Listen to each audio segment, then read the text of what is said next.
Whenever you're ready, Destiny, we get started. So for everyone else here, if you're not familiar yet, Destiny, actually, are you here, Destiny? You're unmuted on our end. Yeah, wait. Yeah, I'm here. What's up? Uh, so a lot of people here already know you, and others don't. Obviously, we're mostly a political service, so I was wondering if you could I guess, if you're going to use labels, how would you describe yourself politically for people that aren't familiar with you? Yeah, so economically, I'd be either a SOCDEM or a neoliberal. If you're very far left, you might call me a neoliberal. If you're conservative, you'll probably call me a SOCDEM. And then socially, I am very progressive, broadly speaking, I guess. Okay. So let's see here. So we've got a bunch of questions here. We're going to kind of keep them pretty short question answer. If there's anything that, you don't want to talk about, just say you don't really want to answer. That's obviously fine. If it's something you'd like, more info on or whatever that's unclear, we can try to get more from the user. Sure. I'm pretty open about everything, so we can probably talk about whatever, but hit me up. Okay. So our first question comes from Darnell. Darnell asks if you could give us your opinions on the Iran affair. Oh, that's a pretty big question. Is this like more specifically like should we have killed Soleimani, or our approach to Iran in general, or Iran I think it's about trying to arrest? Soleimani.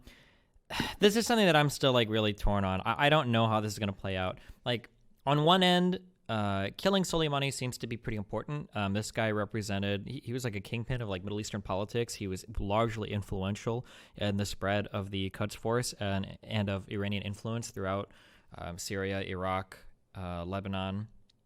So, I mean, seems like he's a high value target to the United States, and that killing him is definitely like a positive for U.S. interests.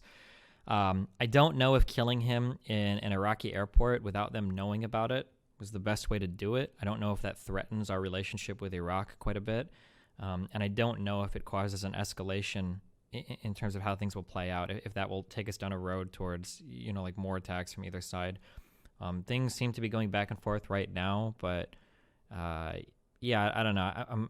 I think I very cautiously lean towards it being an okay thing, but I mean, I could be swayed either way. I think I'm kind of indifferent to it at the moment. I think that killing somebody like that off of like Iraqi soil would have been fine, but doing it in an Iraqi airport, is pretty. Yeah, I don't know. Do you think it would have been more appropriate if it was done in Iran? Possibly, yeah. I mean, I don't know if we have like military. I don't know the legality. I don't think we have military like jurisdiction to be like launching operations in Iran right now. So I don't know how that would have gone either. But just the idea of like doing it behind a kind of sort of ally, like we already have like a tenuous relationship with Iraq, to do it in one of their airports and to kill one of their people as well, and then not tell them about it. That just seems like not good to me. Losing Iraq to like a Syria-Iran coalition would be pretty scary for the U.S. I think, for U.S. interests in that region. Okay. So just for everyone in the chat, if you want to ask questions, right above this VC, there's a channel called Destiny Questions. Just post them in there. And if you want to invite some of your friends, the Discord invite link is just Blue Politics. So our next question comes from Storm. I love Storm you, Daddy asks, Destiny. is capitalism Wait. I'm sorry. Can I say something real quick? Sure. Oh, okay, because I see a lot of people saying this. So there are two stories right now that are being presented. One is that he was just there for peace talks. He was trying to broker peace with Saudi Arabia. The other one is the U.S. saying he was literally in the final stages of planning an attack. I'm sure that the truth is somewhere between these two things. Iran has interests that are vast across that region. And the idea that Soleimani was just an ambassador of peace going somewhere to broker a peace deal is an incredibly fucking naive view of how Iran runs its foreign policy. That's an insanely naive view. Now, was he in the final stages of planning a murderous attack to murder Americans maximally across the region? Probably not. It probably isn't quite as bad as U.S. Intel says. But this idea that Soleimani was just a merchant of peace that was going around trying to broker is incredibly naive. I don't buy that at all. Sorry. Okay. Because I see a lot of people saying that he was just on a peace mission. I don't think so. But yeah. Okay. Okay, so before we go on the next one, just a related follow-up. Do you generally trust in news that comes out of the U.S. government, like Defense Department, etc.? It depends on the type of news, and it depends on where it's coming from, I guess, if that makes sense. That we would have to really get into like specifics, I guess. Like in terms of like our independent like defense people like doing investigations and whatnot, like if the FBI is in charge of an investigation, if the NSA is in charge of an investigation or something, or like these types of things, man, it really depends on the particular thing and like the circumstances behind the thing. You know, like some of these are ran in the dark with very little oversight from the president or from Congress. Some of these are ran with a fuck ton of oversight because all eyes are on them. So for instance, things like the Mueller investigation or things related to this Ukrainian thing have tons of eyes, partisan in both ways on them, all across Congress, all across different sectors of our government. Like I would think that those findings are probably fairly accurate, but projects that are launched, with one organization that is like very particular in its interest or whatever, maybe not as much. It really depends though. But I think that blanket distrusting all intelligence agencies, I don't think that's a very intelligent way to view news coming out of like the U.S. administration. Okay, our next question, it comes from Storm. He wants to know if you think capitalism is a force for good. Not really. I think capitalism is a really efficient way of allocating capital. That's it. It can be good, it can be bad, but that's it. I don't think capitalism is necessarily like driven to further good measures or bad measures. It just does what it does.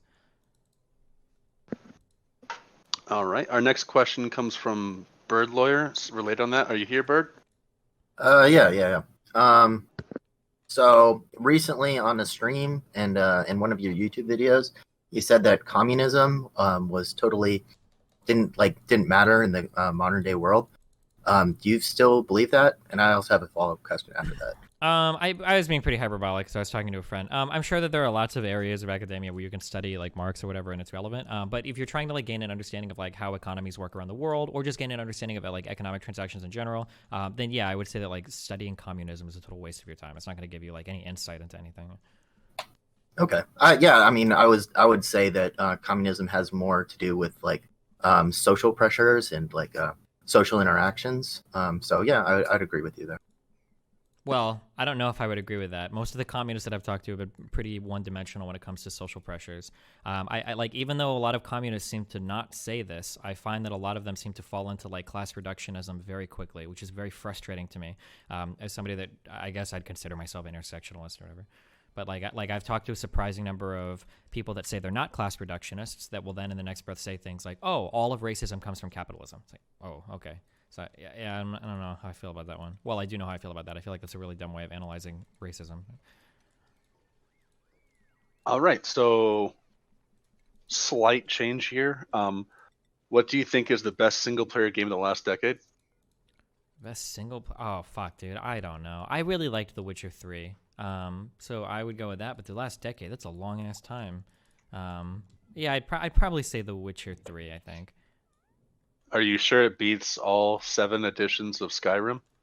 Yeah, absolutely. I'm not a big fan of those types of open world games. So. All right. Our next question comes from Jules. He asks, what do you think of Antifa, and do you think leftist militancy against fascism can be justified? If you're truly fighting a fascist, then yeah, I mean, I think that you can justify that pretty easily. I don't think Antifa has much of a presence in the United States, so I don't really have like a super strong opinion about them. I mean, anytime if you want to go out and like protest stuff, I'm always in favor of that. That's a pretty vague non-answer. I mean, like if you're truly protesting like the Trump administration, or if you're trying to claim that the Republican administration in the United States seems to be going on kind of a fascist bend, I mean, I would support those types of protests for sure. Yeah. Left is best. All right.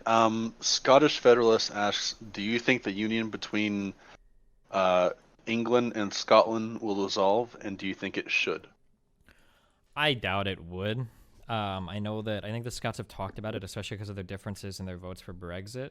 But I don't know enough regionally about those politics. I mean, it seems like some shit that they talk about, but I don't know if they would actually do that. That seems like a pretty significant reorganization of that, like, body of the United Kingdom. I guess it's possible, but yeah, I don't know. All right. And what are your thoughts on race and sex-based affirmative action in public universities? I mean, depending on how it's done, I don't think it's that big a deal. It can be done in a really negative way. It can be done in a pretty positive way, probably. Like if you have like people that are donating you money specifically for like certain minorities to get like, you know, certain programs in schools or whatever, like that's probably fine. You know, if you're literally like canceling students from getting in from your larger body of students, like I don't know. Most of the affirmative action programs that I've seen have like been it impacts like very, very few students. They have like slots reserved for these things, and it's not like anywhere near as big a deal as people try to make them out to be. All right. American Legend asks, how has streamer culture changed since you started streaming? People used to be way, way, way more mean. But that's kind of true of the whole internet. The internet used to be a much darker place, but it seems like it's chilled out quite a bit. So. All right. So you've debated the alt-right. Are you ever concerned that debating them might elevate them and draw attention to them? Sometimes if I'm debating an alt-righter, I try to be pretty responsible on my platform, and like I try to make sure that I'm providing like a good challenge or alternative to the ideas being presented. I try to do that as responsibly as possible.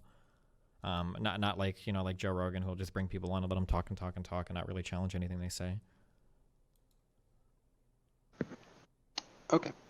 Platonic Lefty asks, do you consider egoism as a case in favor of objective morality?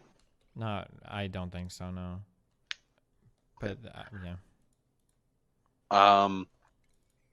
So in case anyone didn't understand the question, would you be comfortable unpacking that and kind of saying why you don't think so? Sure. So egoism, I think, basically states that people just have some set of like preferences that they seek to fulfill, and that's kind of like my approach to like meta ethics. Instead of trying to say that like, oh, like this is what is goodness or, you know, whatever shit, I don't really waste time trying to think of that because I don't believe that like goodness can be reduced to some like actual moral fact of the world. So I just say people try to fulfill some set of preferences, which I think is kind of, I think that's I don't know if that specifically would be a form of anti-realism, but like, I don't know. I have a hard time getting from there to like objective moral fact. I guess if you call preferences objective moral fact, you could, but that's not how most people talk about like objective moral fact. All right. And so Dalcoy96 asks, which Democratic candidate do you align with the most? I have no idea. I need to dig into their policies more, but I'm really unmotivated to do it when like they come up and go and come up and go. I don't want to waste time digging into somebody. I think that like, I don't know, somebody probably, maybe somebody between like Warren and Pete, maybe. I'm not sure. I don't know if Pete has said anything that I don't like yet, but Pete's got like such a limited history. He's very young, and then the history that he does have is not that great. So. All right. So on that, a while back, he's since dropped out, but Beto O'Rourke actually advocated restricting gun rights further and taking some away. Mm-hmm. What are your thoughts on that idea? I mean, whatever works. Like if gun buybacks or whatever work, I'd be in favor of it for reducing, you know, gun violence. You know, I think most Americans are in favor of like some form of more stringent background checks, getting rid of like loopholes that allow for private sales without government tracking. Like I'm in favor of those types of things. You know, in terms of like making firearms just wholesale illegal, I don't know how effective that would be in the United States when we already have more than like one firearm per person. I don't know if just like making more stringent gun laws, unless you literally do it on a federal level and ban like all of it, it seems really hard for any of that to be effective. So. All right. And Seafood wants to know what do you think America's political climate would be in a century? I have no idea. Flying around in spaceships or walking around with sticks, I guess. Makes sense. All right, so Golden Sentinel asks, what are you most excited / anticipating for in the new decade? Games, music, tech, etc. There's a lot of games I'm looking forward to this year. Final Fantasy VII Remake, hell yes, I'll be playing it. It might be bad, but I'll be playing that. The next Doom game I'm super looking forward to. Kerbal Space Program 2 I'm looking forward to. The next big patch for Terraria I'm looking forward to. Yeah, and that's where I'm at right now with that. Thoughts on Cyberpunk? I'll play it. Yeah. The gameplay looks pretty boring, but I'll probably play it. It'll probably be interesting. I don't like things where you can like Fallout 3 did something called VATS, where you like slow down time and like attack stuff. I really don't like stuff like that. I like more difficult games, but yeah, I'll probably play it. All right. So back on the Democratic candidates, Yang has proposed universal basic income. Dylan wants to know what you think about UBI. I haven't done enough research into it, to be honest. It just seems like one of those things that are like so impossible that I just haven't like looked into it much. Like I don't see us like heading to any type of UBI anytime soon. I think I've heard a little bit of like mixed back and forth on it, but I don't have a very strong opinion on it. All right. Tripod asks, do you think the alt-right are currently growing? I don't know. It feels like it when you look at the amount of attacks around the world, and then you look at like their online communities. But in terms of like actual numbers, I usually like to go by like polling data or some type of like more quantifiable thing rather than the qualitative feel. What does it feel like online? But it definitely feels like they're getting bigger. But that could just be because they're getting louder too. I don't know. Okay. What are your thoughts on the hashtag #MeToo movement? I'm generally, I think it started off like really good. I think it's gotten a little bit bastardized sometimes, but I mean, like, I think overall it was a positive impact to kind of let people know that like, hey, like there's a lot of rapey behavior that exists in some of these entertainment industries. It's probably good to bring attention to it. And yeah. All right. So it's the internet. I have to ask this. Did Jeffrey Epstein kill himself? Honestly, I think it's possible that he did. I think that everything lines up for him to have wanted to kill himself. Now, should he have ever been able to kill himself? Obviously not. It's entirely possible that he wanted to, and some outside force was like, yeah, let him do it, like, get out of their guards or some shit, you know? Like, it's possible that he did. It's possible somebody else did it. I mean, everything, like, I kind of like to go with, like, the simplest explanations. It seems possible that the guy wanted to kill himself, and that somebody on the outside was able to, like, pull away, like, any surveillance to let him do it. It's also possible somebody else killed him, but, yeah, I don't know. I mean, either way, like, either way, it's like pretty insane that happened. Like, clearly something went awry there that we're probably never going to know about. I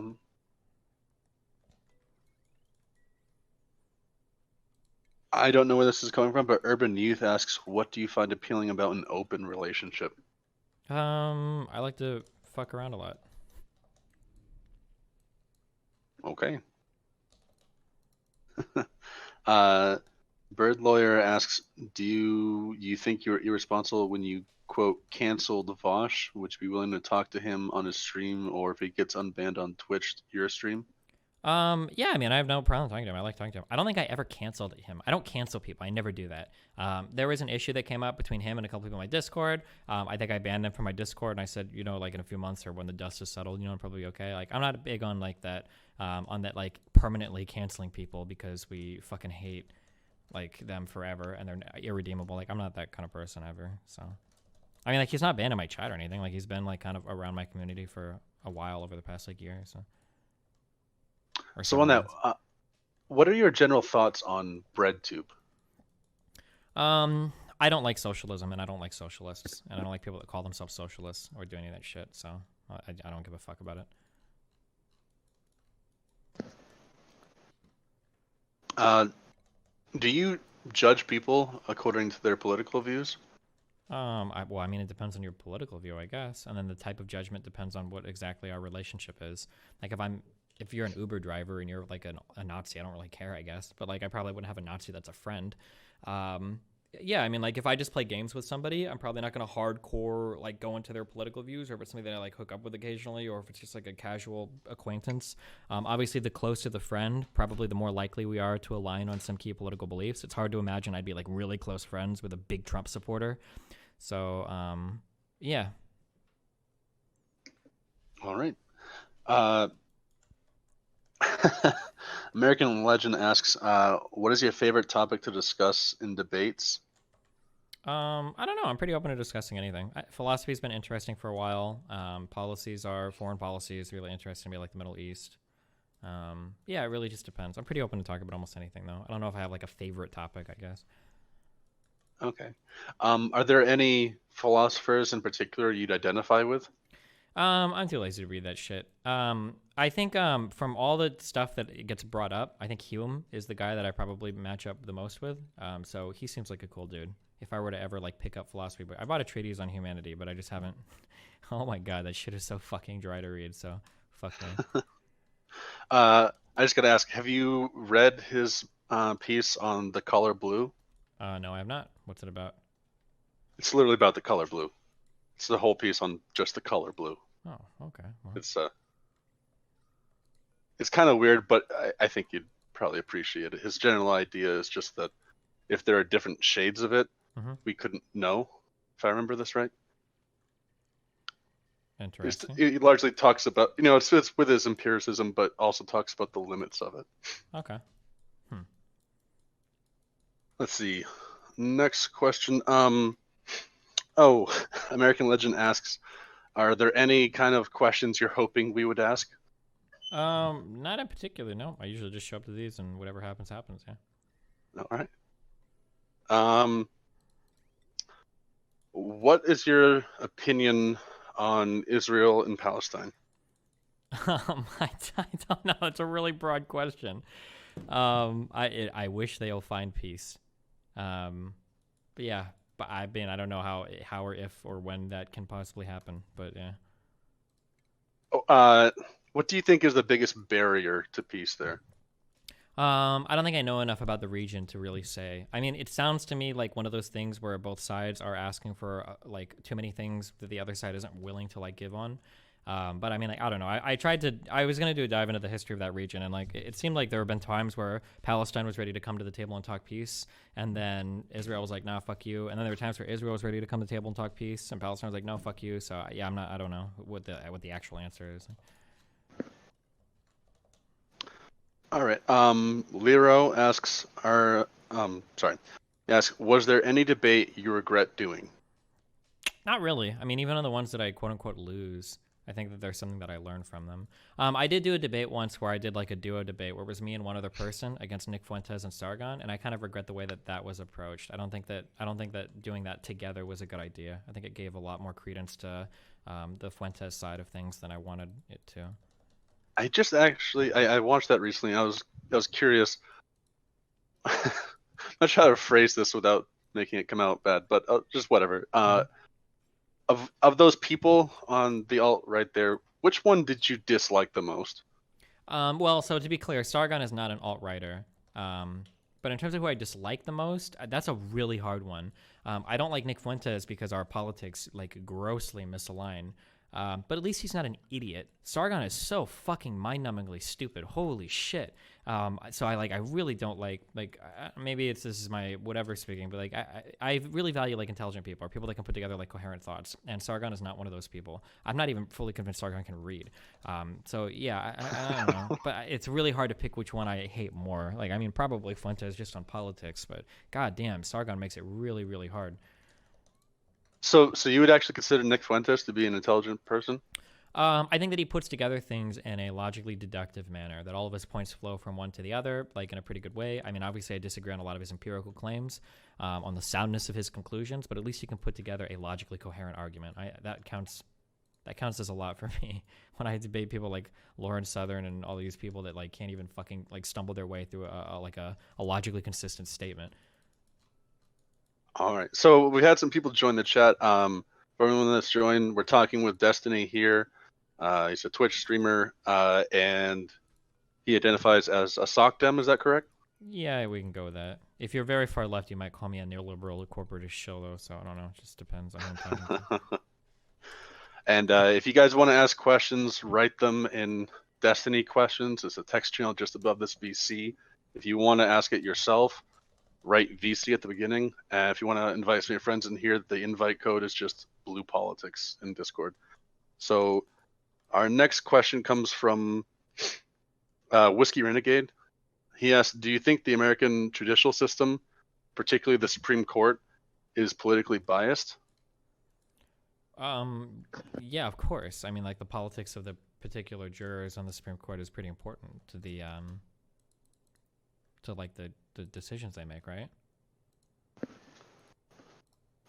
So he also asks if you have any ideas on how to stop it from being that way, or are you okay with it being as it is? I've heard a lot of different solutions on ways to go about the Supreme Court. That there should be more Supreme Court people nominated. That like I don't know what the solution is to fix it. It seems like it works okay as an institution, or has. I mean, like everything. I don't know if you could ever create any system that removes all political bias from any particular thing. So. Odessa asks, do you believe people operate from a standpoint of objective reason or subjective reason? And how do you think this applies to acquiring truth in political thought and ideology?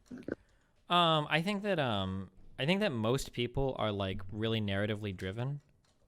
So like I don't think most people when they are like forming their political opinions are doing it like in a like this is the logical facts, blah blah blah. Like I think people draw a lot from personal experiences. People draw a lot from things that feel right because of what they've seen, and that stories can persuade people like pretty significantly. I would say that that's more important to most people than like having a logically consistent, validly deductive argument or whatever.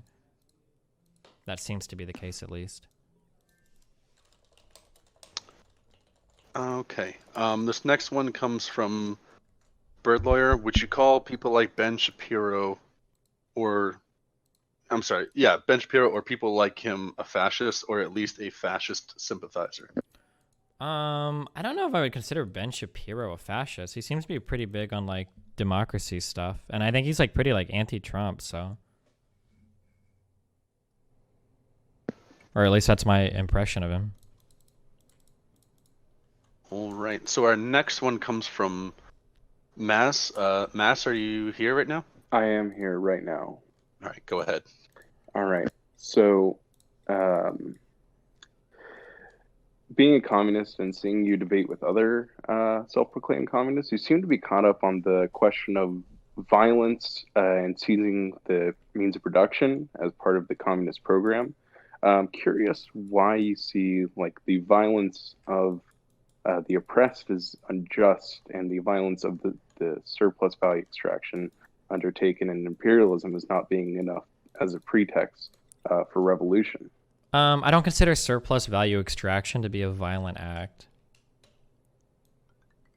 What about the question of imperialism as being not enough as a pretext? Well, I mean, imperialism is bad, of course, but I don't think that has anything to do with communism or capitalism, no? You don't think it has anything to do with capitalism? No, of course not.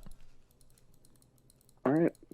Well, I mean, like, you could have, for instance, like you could have a form of, like, socialist or a communist economy that could still extract value from foreign lands in an imperialist manner. You could definitely. have a capitalist economy that doesn't rely on imperialistic ways of, like, getting more resources. Like, I mean, I think anybody could be imperialist or not imperialist. So. All right. Our next question comes from Trevman. He asks, was imperialism ever justified? That it doesn't seem to be the case. I'm sure there's... Wait, shit. Someone is knocking at my door. Hold on 1 second. Yep. So just again, guys, I know there's been a lot of people flowing in and out. If you guys want to invite any of your friends on for this, it's discord.gg/bluepolitics. We do these kind of AMAs once or twice a weekend. We've actually got another one tomorrow and 2 booked for next weekend. We'll be announcing the 2 next weekend on Sunday. And oh yes, I'm sorry. If you've just joined us, you can post questions that you would like to hear asked. Like to hear asked and answered in the Destiny questions chat just above the VC.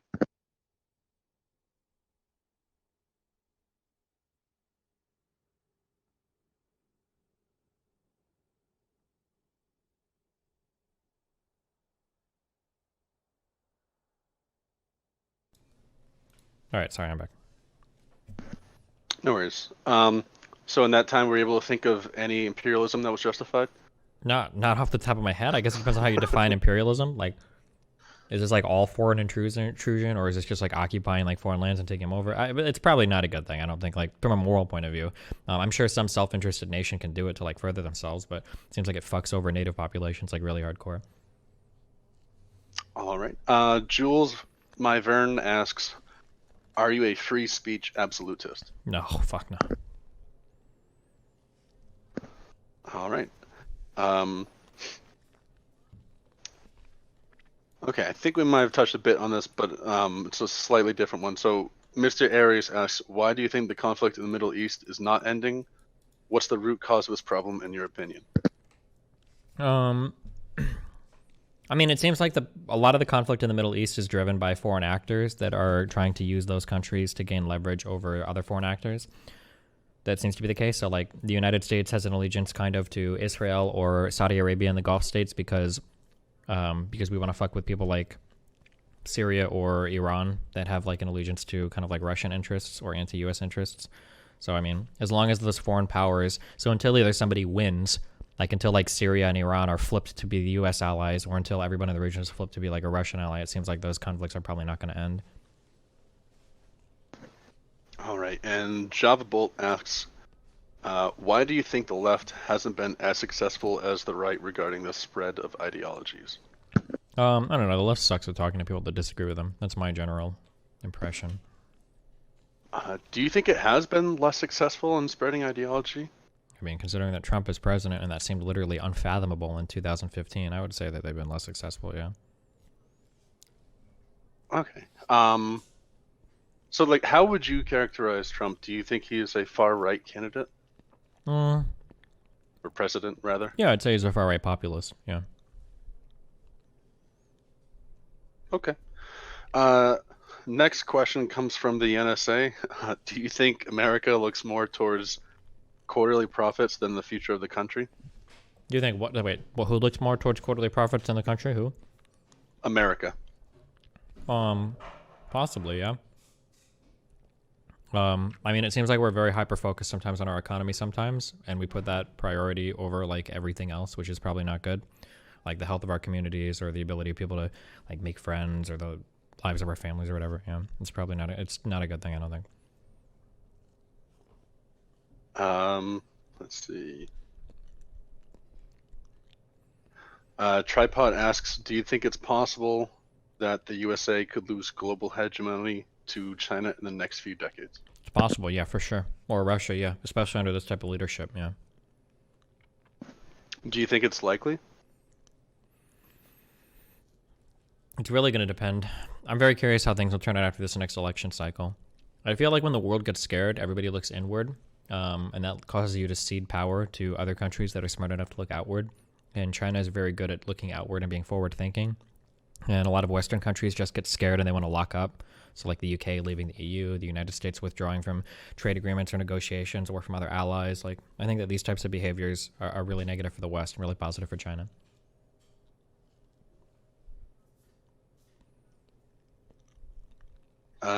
Platonic Lefty asks, do you think legislative action is ever appropriate for taking action on lessening harmful social issues in regards to society's treatment of marginalized groups?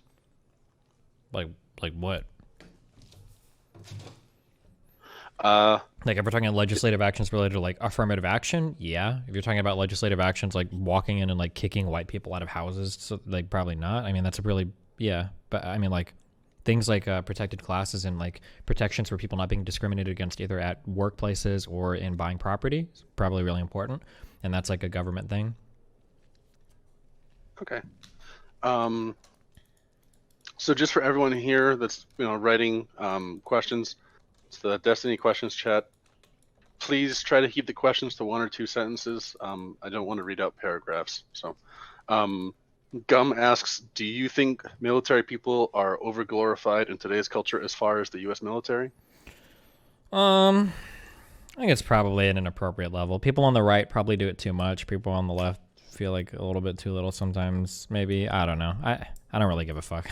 I don't care about veterans. I mean, like, if you really want to talk about veterans, we should talk about like the status of like the VA and shit, and what we do for all the people coming back that are killing themselves at rates that are like 5 times normal population and shit. I think those are like how we show if we care about veterans. It's one thing for Republicans to suck off veterans and emergency services over and over and over again, but like when Republicans are blocking getting like healthcare to like the firefighters that were on ground zero for 9/11, like that's the stuff that I'm more interested in, rather than like is IHOP giving enough discounts to fucking military veterans. Okay. So you just mentioned the VA and healthcare for veterans. What do you think would be the ideal solution to that issue? Should they? I just know the two most common things are, increasing the VA's funding and building new VA hospitals, or on the other hand, Wait, hold on. I'm sorry. What did you say? go ahead. Okay, cool. Thank you. Sorry, there's like a guy replacing our garbage disposal. Okay, sorry. Go ahead. Okay. I'm sorry. So yeah, as far as I know, the two most common proposals for addressing the VA's issues are building more VA hospitals and more government funding, and on the other end, it's giving veterans basically access cards, I think they call them, so that they can basically get healthcare anywhere from a private, service. Which would you lean towards? I'm not sure. I man, I don't know. I haven't done the research. I don't know which works better. I mean, this is a cop-out answer, but whichever one works better is what I'd be in favor of. If giving them access to private care or whatever via cards is something that would help them, then I'd be in favor of that. But yeah. Okay. Next question comes from Jules. Do you think the Espionage Act should be abolished? Is the Espionage Act the thing that you use to charge people with espionage? I don't know. I don't know. I don't have a strong opinion on it. I haven't read into that at all, so I have no fucking idea. Okay. Have you seen the Witcher series? And if so, what are your thoughts on it? I've only seen the first episode. I wasn't very impressed. The writing seemed like pretty cringe, but I heard that it gets pretty good. I've heard a lot of like good things. So yeah. I don't have a strong opinion on it right now. Maybe if I see the rest of it, if I get around to watching the rest of it, then I will. Okay. What are your thoughts on abortion rights? I'm like pro-abortion. I think women should have the right to get an abortion if they deem fit. Yeah.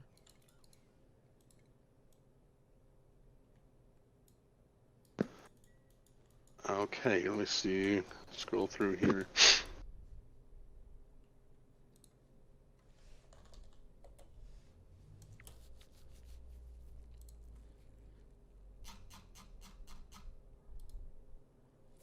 Let's see. Sorry, a little later. Dre asks, do you think in times of national emergency there should be rent control? No.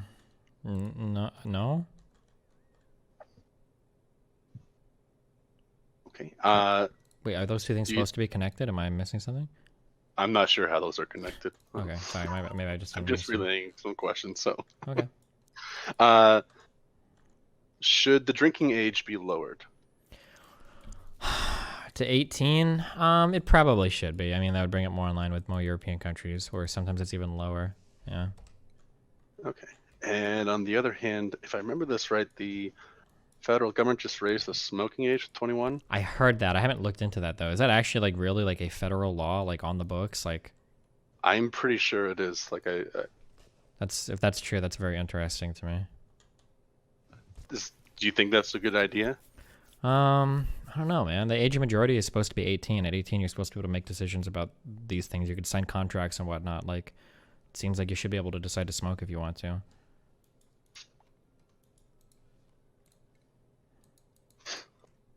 What are your thoughts on Trump-peachment? The Ukraine shit is really bad. I thought the obstruction of justice stuff for Mueller was really bad too, though. So I don't know. Fuck Trump. If he gets impeached, I think he's more than deserved it at this point. But it's not something that I think that you should like count a lot on. Like, you should still try to run a good campaign. Like, your goal should be to win in the ballot office, not in a courtroom against somebody like Trump, I think.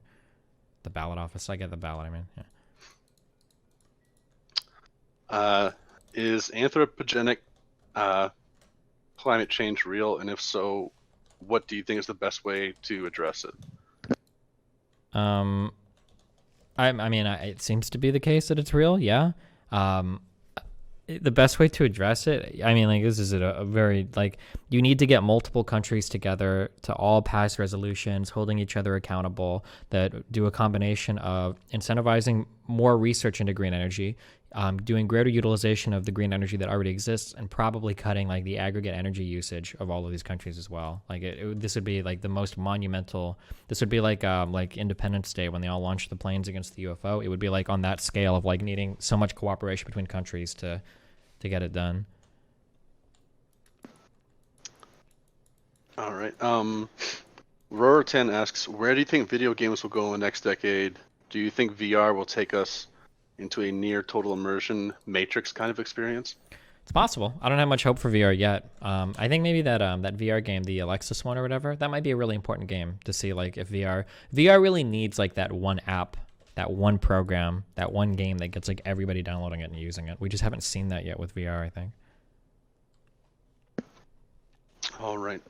Wait, Alex, not Alexis. I'm sorry. Fuck Half-Life. I don't like Half-Life. I never liked Half-Life. I don't give a fuck about the game. But sorry, yeah, the Alex bullshit or whatever. Yeah. Odessa asks, you describe yourself as a social democrat. Does that mean you subscribe to the Scandinavian model?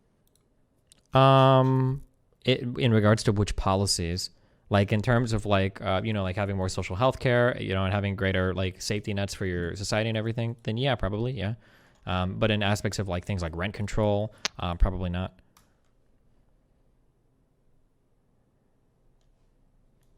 All right. The NSA asks, can senators be relied upon to have a fair impeachment trial? Can senators be well, impeachment trials seem to me like they'll always be like pretty fucking partisan unless the evidence is incredibly damning. So, I mean, I don't know. It's a political thing. So, just a preliminary question to one of these questions. Do you believe in aliens?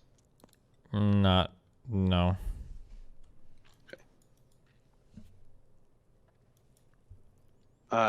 Do you believe that police unions should exist? Probably, yeah. Collective bargaining is probably a good thing in general, yeah. Okay, and Mad Tips asks, is it possible to be anti-police union while still being pro-union? Yeah, of course. I mean, like, you can be like, yeah, of course, yeah. You could be anti-police union because you don't like police, but you still like unions, of course, sure. Trevman asks, should term limits be put in place for congressmen and congresswomen? I think so. I've heard arguments for why they shouldn't be, but I don't know. I think that term limits should be there for sure. Yeah.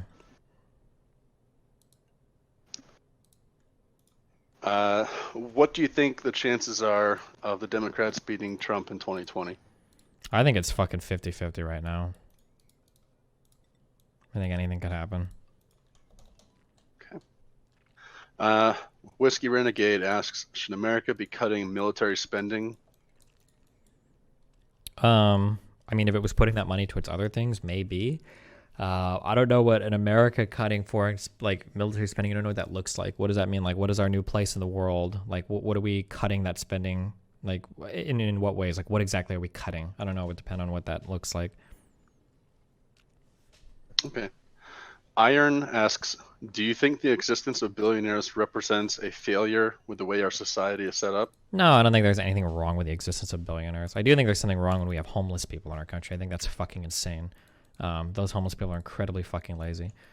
No, I'm just kidding. I think that the I don't care how rich people get if they're really fucking rich. That's fine to me. I don't think we should ever demonize that success. But like when there are people starving and shit, and we don't have houses, or we can't get like homeless people into houses and stuff. Like, I think that represents like some pretty big moral failings on us to dictate good government policy. Iron also wants to know, do you think it's possible to be moral and a multi-billionaire? Of course.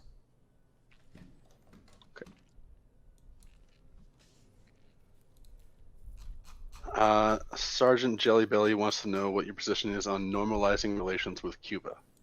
I think it's incredibly positive. I think normalizing relationships with any country is like a really positive thing. I think that one of the biggest failings of the Trump administration was ripping up the Iranian nuclear deal, and I thought that was one of the greatest successes of the Obama administration. So.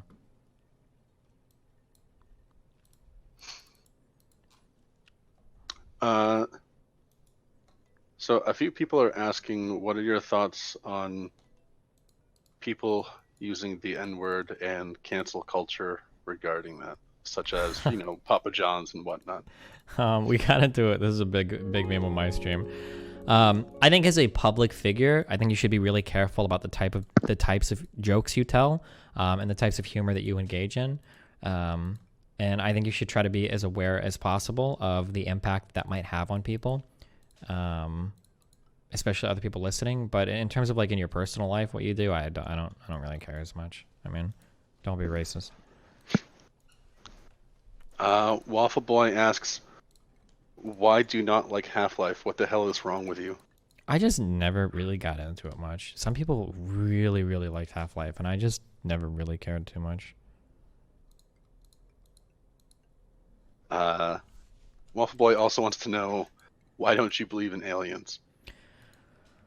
They may or may not be out there. I don't know. It's just something I don't think about. Like, we haven't really seen any evidence for them at all so far, which seems pretty strange given like how much we have out in space. Like, it seems pretty weird that we haven't picked up like any errant like radio waves or any type of like notification or like evidence of anybody broadcasting anything anywhere. Like, it seems to be the case, in my uneducated opinion, that if aliens are real, they either don't exist yet because they haven't had time to develop, or they already existed and went extinct, or maybe there might be some great event that makes it really unlikely for civilizations like ours to develop that's prevented other civilizations from existing. So yeah, I don't know. That's just seems to be the case from my point of view. Jules wants to know, what is your beef with Hassan? And Jules wants to know if you can explain it in 5 words.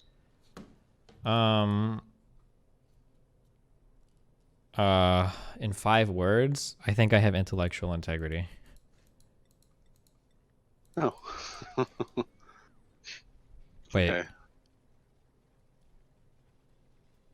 Oh, I think I have intellectual integrity. There you go. Fuck. Okay. Wait, was that a kind of? I did 6 words originally. There, now I have 5. The big difference between me and Hassan is that like it feels to me like a lot of people on his side are very ideologically driven and don't really care like where the facts lead you or whatever. Like, it's just whatever feels the best in terms of policy is what ends up being the policy rather than like what actually works. Yeah. So I don't know what's going up here with this, but the user Jesse asks, do you like black people? Yeah, that's a meme from my Jesse Lee Peterson debate. But yeah, I would say I like black people, sure. So I don't know how I missed this, but have you had a talk with JLP, Jordan Lee Peterson? Oh, not Jordan Peterson, Jesse Lee Peterson, yeah. Oh, okay. So Bird Lawyer asks, do you think your talk with him was negative, and would you change anything about the interview? It was pretty memey. I mean, I went in expecting it to be memes, and it was memes, so I don't know. It is what I thought it would be. Whatever. So on that, what are your thoughts on Jordan Peterson? I mean, Jordan Peterson basically has risen up and provided like a platform for like disenfranchised young white men, or young men in general, I guess, to feel like they have a voice or to feel like they have some guide that gives them purpose. I guess he serves as kind of like a new age, like religious leader to some of these people. I think he fills an important gap in terms of messaging to these people. I wish that he would never talk about politics or philosophy and just stick to his like realm of like self-improvement.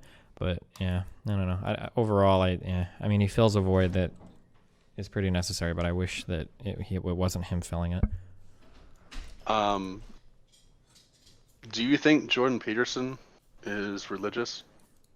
Yeah, he's Christian, isn't he? He's very Christian, I thought. I'm not sure. Yeah, I think he is. Yeah. I've heard that he is, and then that he just uses it as a metaphor because it speaks to most people. No, I'm pretty sure he's religious. It's everything I've heard. Yeah. Okay. Golden Sentinel asks, where do you want to take your career on Twitch or even beyond Twitch? I don't know. Just keep doing what I'm doing. I want to get more seriously involved in politics. There's like a podcast that I'm trying to launch that I need to get off the ground. But yeah, like a more formal approach, a more serious approach to politics that I can start hammering some of these YouTube guys.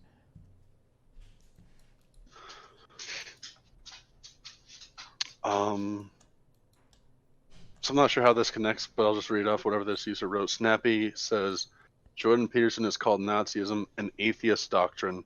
Do you believe nihilism that often accompanies atheism will eventually lead us down a path of destruction? I mean, anything could lead you down a path of destruction. I don't know if I buy into the idea that Nazism was like an atheist doctrine. That seems pretty extreme to me. But I don't know. I mean, like, loss of religion is really bad for a lot of people if they can't find anything to replace it with. And it seems like we were very quick at getting religion, like, out of society without, like, developing a replacement for it. So, I mean, yeah, it's possible it could, I guess. All right. Gum asks, if you could punch one person in the face without any repercussions, who would it be? I don't know. Probably Trump, I guess. All right, let's see. I think this one's already been addressed. Brad says, you said before that one of your problems with workplace democracy is that white workers could discriminate against blacks or other minorities. Mm-hmm. Isn't this just an argument against democracy in general and not just workplace democracy? Yeah, of course. It could be, for sure. I mean, for a long time in our democratic union, like, we did discriminate against black people, right? And women, yeah.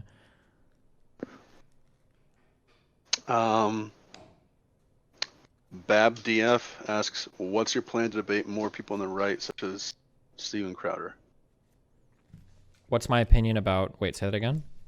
They're asking about if you have any plans to debate more people on the right. Yeah, I'd love to, but the problem is I'm at a point right now where the people that I want to debate are usually avoiding me. So, like, I almost have had stuff set up with Stefan Molyneux twice, but when he finds out it's me, he'll avoid me. Steven Crowder won't debate anybody because he knows that he's a coward. Paul Joseph Watson or whatever, that guy like won't debate anybody because he knows the problem is, like, the next tier of, like, conservative people typically avoid that type of conversation because they know that they're ill-equipped for it. So I don't know how I would goad some of these people into a conversation. I'm not sure. Okay. Just curious, because we actually have been trying to set up AMAs and debates with some people. Would you be fairly open to discussing a certain topic if we set up a debate with someone like that? Yeah, of course. You just let me know ahead of time who it is, yeah.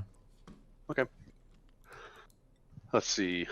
Java Bolt asks, do you think Neighborhood Watch can be a viable alternative to policing in communities where trust in police is low? It could be, or it could also be incredibly negative. I don't know how I feel about those. Like, very local community things can either be really positive or really bad. Yeah, it just depends. I haven't seen, like, a lot of data on, like, how those tend to play out, so I could be persuaded either way on that. All right. Whiskey Renegade asks, what is the thing you dislike most about Bernie Sanders? Probably his policies. Are there any particular ones? The nationwide rent control is horrible. That Green New Deal federal jobs guarantee I'm not too thrilled about. The very aggressive Medicare for all he's pushing that bans all private insurance I'm not very happy with. 15 an hour minimum wage across the country that's not pegged on any kind of, like, local inflation seems pretty dumb to me. Yeah. Okay. So we've got a mock government we do week to week on this server, just for fun. Mm-hmm. One of the issues we were discussing this week was cloning. Do you think that should be allowed? Wait, cloning or, like, genetic modifications of people in general? Like, cloning. For what purpose? Any at all? Is there any that you think should be legal? I mean, if you could, like, clone, like, people's some parts of their bodies as, like, duplicate organs or something, I mean, that's probably pretty chill, right? Oh, I mean, so I'm sorry. I was referring to cloning, like, a copy of the whole person. Oh man, I don't know. There's a lot of implications there. And what, just having them be, like, their own, like, free person, or, like, these people would be, like, enslaved as clones to, like, some other part of society, or what? Like, what do you mean? Well, I assume being their own free person. I assume they'd have all the normal rights. I mean, I guess. I don't know. What would be the purpose of it? I mean, like, people get plenty of different ideas. Some think it would be a good way to stack society with, desirable people. So if we've got, I don't know, Albert Einstein or what's his name, black science guy, Neil deGrasse Tyson. Mm-hmm. If we had 20 of him, people are saying, hey, maybe that would be a great thing. It sounds a little eugenics-y to me. I mean, no? Yeah, I think it is. Yeah. It seems like there'd be I need to think about that in much greater detail. It sounds like there'd be a lot of potential problems with that. Like if we start pumping out like a whole bunch of a certain kind of person, does like every other kind of person that doesn't match that become like an undesirable? Like, yeah, I don't know. That seems pretty spooky to me. Okay. Doge Cats asks, have you considered running for political office? Fuck no. I've got too much in my background that would probably make that impossible. And then it doesn't pay as well as what I do now, so fuck that. Okay. Bear with me on this one. Bear with me on this one. Rorton asks, who are you, like, deep down? I'm a guy that plays video games. I like to argue with people. I really like music. That's about it. Not too complicated. Fox Terrier asks, what's your opinion on the current U.S. markets? Are they free or too authoritarian? I think our markets are pretty open in the U.S. Maybe there's some stuff that is regulated that doesn't need to be as much. Maybe there's some stuff that needs more regulation, like our healthcare markets. Yeah, I mean, I'd say our markets are pretty free in the U.S. All right. Karina asks, what do you think the solution is to cartels in Mexico affecting the U.S.? I don't know as much about like a comprehensive like plan of action for that. Some sort of like formal union with the U.S. to work on that seems like it would be positive. Maybe I don't know if that would threaten Mexico's autonomy too much though in terms of dealing with problems. So, yeah, I don't know what the best solution is to that. Okay.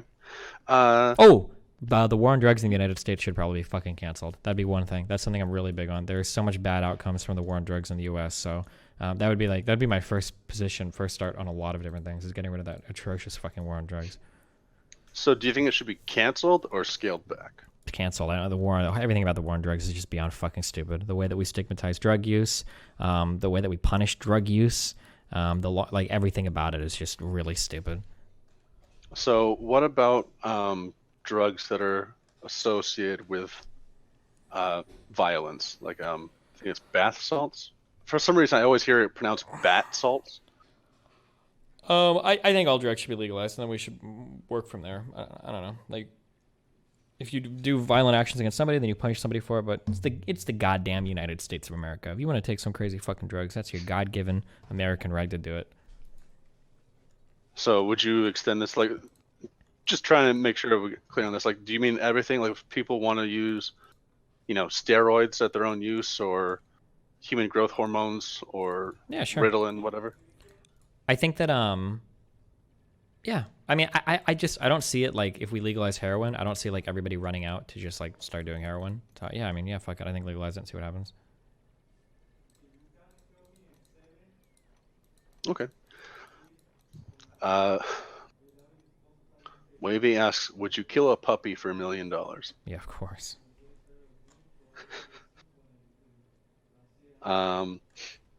Sergeant Jellybelly wants to know, what is your favorite nonfiction book? My favorite nonfiction book? Fuck me, I don't know. My favorite nonfiction book. I don't read many books. I just recently read a book called Behind the Backlash. That's like the most recent one I've read that's interesting. I think of like the very little reading I've done, I think I usually read more fiction than nonfiction. Bertrand Russell's like Problems of Philosophy is an interesting like intro to philosophy book. You've never thought about anything like that before. Yeah, I don't know. I would go with those two. I read Guns, Germs, and Steel a long time ago, but I'm not 100% sure how like the academic community feels about that book, so I'm hesitant to recommend it.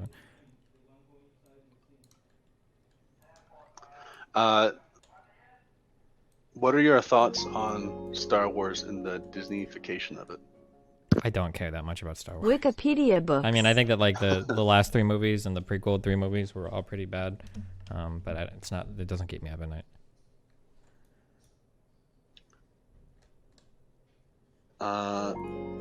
Thoughts. So Lero asks, thoughts about prostitution. Do you find it moral and should it be legalized? I don't have no problem with sex work from a moral point of view. I'm kind of back and forth on like the legalization of it because I've read a lot of things where a lot of negative stuff happens when you do legalize it in terms of like sex trade. But yeah, I don't know. I cautiously say that it probably should be legal, but we should obviously watch for the negative impacts of it pretty heavily. All right. Let's see. Saint asks, what, in your opinion, does the Democratic candidate absolutely have to do to have the best chance of beating Trump in November? Appeal to a wide variety of voters, I think, is really important. Could you say more on that? Appeal. Could I say more on it? I mean, yeah. Yeah, like being like too extreme left, being too extreme of moderate. Like, yeah, I think these are probably bad things. Like being able to appeal to an average American voter is probably really important. Gotcha. You mentioned before it sounded like you.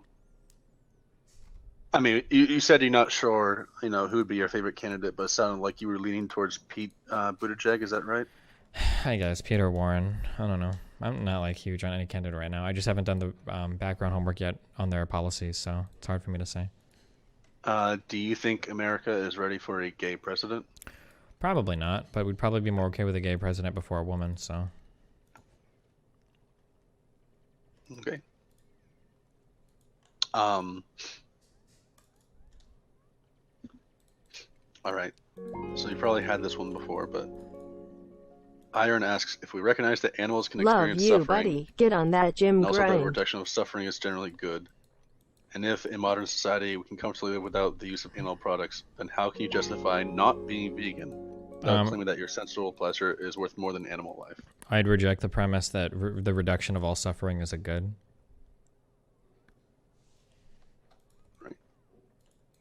Do you have any general thoughts on vegans and veganism? No, I don't really give a fuck about animals. They can't do shit to me if I eat them, so fuck them. Guys, we got a level 1 hype train going. Have you heard the name the trait argument? Yep. What are your thoughts on that argument? I think it's pretty effective at doing what it does.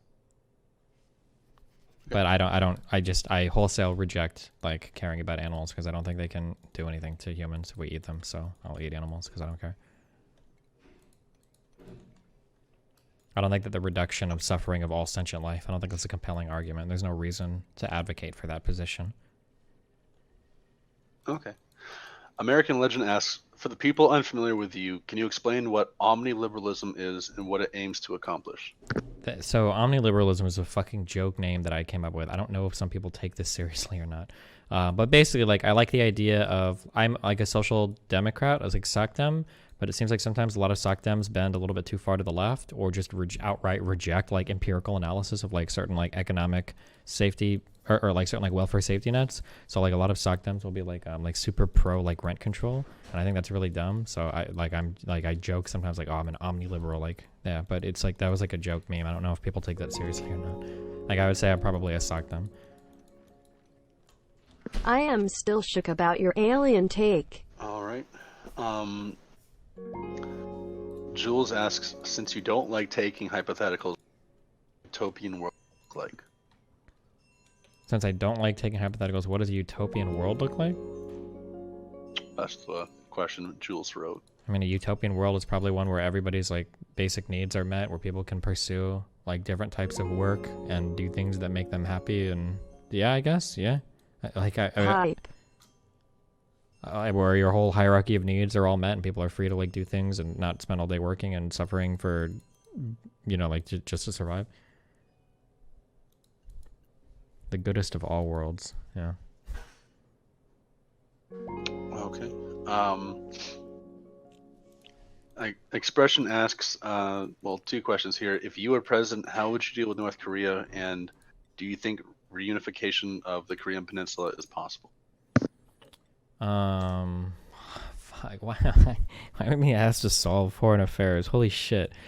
I don't know what the correct way to deal with North Korea is. I don't know enough about that region, like about how China interacts with North Korea to know like what's like an appropriate response. I know that like humoring their leader and like bringing him to the White House to take pictures and shit is probably not a good route to go. Is reunification possible? I don't know. A lot of South Koreans seem to just not like North Koreans. Like they don't like North Korea, or if you're a North Korean and you're in South Korea, like people like bully you and they don't like you. I don't even know if South Korea wants a reunification. Like that would be a pretty big, a monumental project for that country to take on. So, yeah, I don't know. What are your thoughts on Wait, hold on. I'm taking sorry. Wait, down- let me qualify that real quick, okay? Because people are apparently mad. Serious question as of today, who is your pick for So, president? my understanding was that South Koreans would be like super hyped to like reunify with like their North Korean people, and like all of that would be super cool. But I've spoken to a few South Koreans that live in South Korea, and I asked them that. I was like, oh yeah, like when you guys see like because I asked a person, when you hear a person speak, can you tell if they're from North Korea? And South Koreans typically tell me, yeah, you can usually tell. But they usually tell me that like North Koreans are like ostracized from like something, like people aren't like super happy or helpful towards these people, that they kind of like don't give a fuck about them. Like that, which surprised me. Maybe the few South Koreans that I talked to are assholes or whatever, but the South Koreans that I talked to made it sound like North Koreans are kind of treated like a little bit shittily in South Korea. But I could be wrong. That's a very personal thing that I was told by a couple. It might not be true. So yeah, okay. Okay, who would I prefer right now? I don't know. Warren or Buttigieg, I guess. What are your thoughts on the removal of Confederate statues?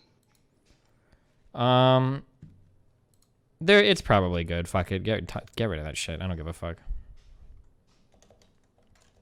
People use them as like worshipping sites for like the Confederacy, which is kind of like fuck all that shit. Yeah, you can remove them. I don't care. So I know there's actually a split among the civil rights community about this, and one of the things that a lot of people say is that it's a reminder of where we've been, and then we should keep it there. What do you think about that argument? I don't know. It seems like a lot of the people that worship that shit are more just like, are more just like obsessed with having their like reminders of how great the Confederacy was, and they become like these kind of like racist symbols. But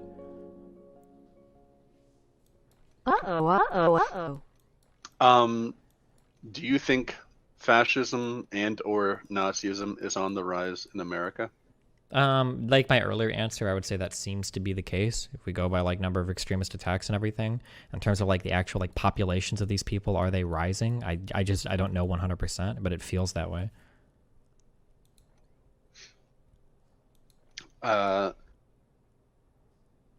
Jelly Bellies asks, would you rather get drafted or go to jail? Go to jail. I don't want to fight for this country in some bullshit ass war. Fuck that. Let's see.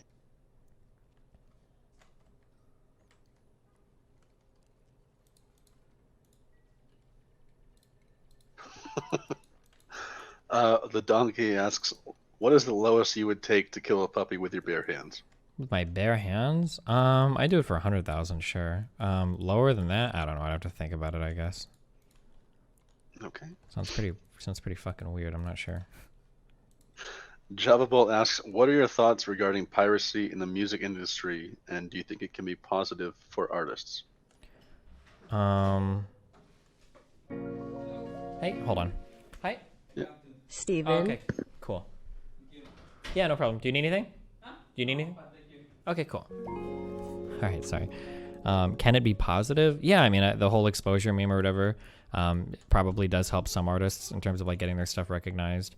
It seems like the people that make the most money off of like record sales are like labels anyway, so yeah.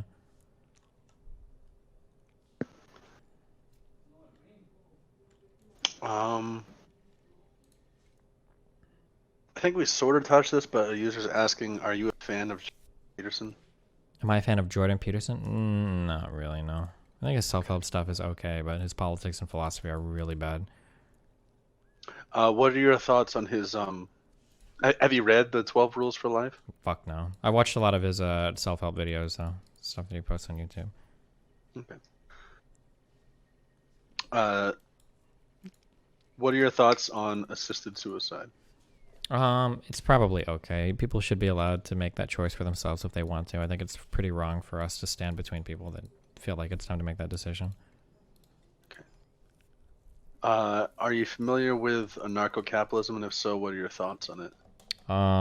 It's basically anarcho anything I think is dumb as fuck, and it's just a bunch of white people on the internet that jerk themselves off over their esoteric political beliefs that nobody in the real world takes seriously and that have no chance of ever coming to fruition.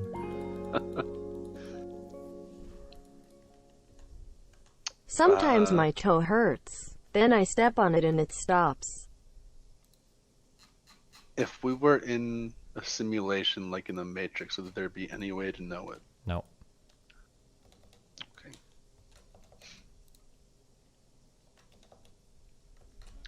this one was answered. Are you a nihilist? To some extent, I guess. I don't actually understand the difference between a lot of those things. Like, I've heard people say that I'm a nihilist because I don't think there's objective meaning in life. I've heard people say that I'm an existentialist because I think that you can create meaning in life. I've heard people say that I'm an absurdist because I understand the absurdity of trying to find meaning, but that you should probably try and live your life and have fun anyway. I don't actually, like, I don't spend time researching these positions. They seem interesting, but I just don't spend a lot of time on it. It's not something that of all the things I could, like, pay attention to, like, this is not one of them. The Philo Funk asks, do you think a person who calls themselves a radical can ever change their ideas from discussion? I'm sure it's possible. It just depends on the type of discussion. Different rhetorical strategies work on different people, depending on why they're radical. Sure.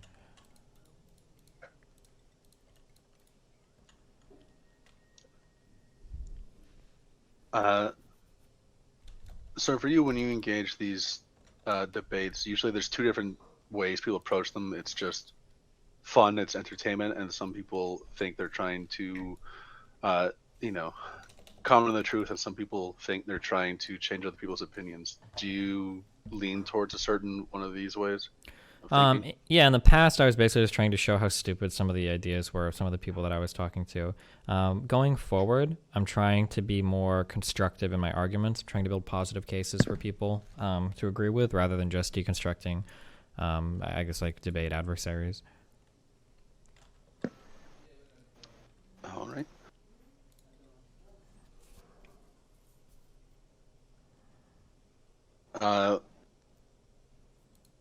Would you ever try going vegan for a few days or a week?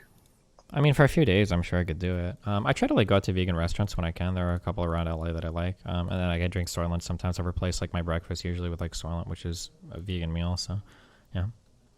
I think that vegan diets, I think everybody should try vegan food. Because it is pretty, like, it's pretty scary to be locked into the idea that, like, a meal without a meat is not a meal. Like, that's a pretty, like, limiting thing. There's a lot of good vegan food out there too. So, like, I've had a lot of good, like, vegan pizza, vegan pasta, vegan cheeses, vegan mac and cheese, for definitely. Different types of, like, mushroom dishes and bean dishes and stuff. Yeah. I haven't tried much of the substitute meat stuff yet. Like, I think you can enjoy vegan food without it having to pretend to be a meat. But I've heard that, like, the Impossible Burger and whatnot are pretty good as well. All right. Our next question is from Fox Terrier. Fox, are you there? Yeah. I'm here. Hold on. Yeah, I'm there. Go ahead with your question. Okay, I'll ask the second question. Do you believe that the rights of the individual on the internet are slowly being eroded by large corporate entities and government-based institutions? Government-based institutions, probably not as much. Larger corporate entities, probably. I mean, as corporations become larger and larger and, like, take over more of, like, the online, like, political discourse, and then have a control over which users can use that platform. I mean, I think it's pretty obvious you'd have to say that, yeah, these things are, like, having an impact on like, our individual freedoms. Sure. All right. Do you want me to ask the other question, Tom? Sure. Okay. Is politics in the Western world averagely more partisan or more divisive? What's the difference between those two things? Well, partisan is that people are more, you could say, patriotic in their political beliefs, but divisive is people are more divided.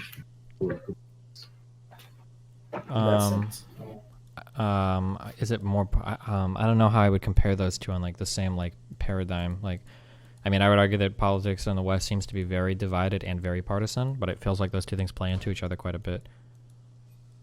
Okay. Thank you. All right. What are your thoughts on the gender pay gap? I mean, it's good to analyze why the pay gap exists and then figure out how we can rectify the pay gap problems. Why do you think it exists?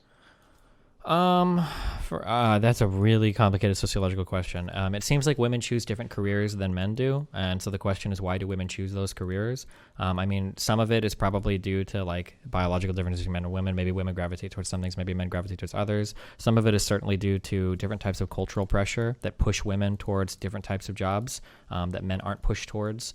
Some of it, I'm sure, is due to like actual like discrimination that exists in academia or in certain like facilities or jobs. Like, yeah, I mean, I'm sure that's like a really multifaceted problem that has a lot of different explanations for why it exists. All right. I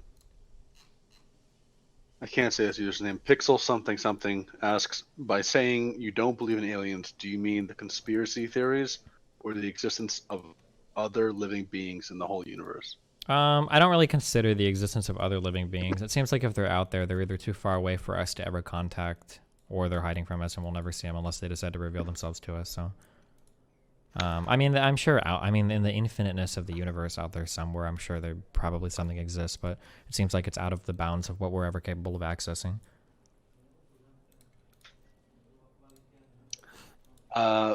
BabDF asks, how would you deal with the loss of coal mining jobs if we cut fuel emissions or got out of fossil fuel entirely?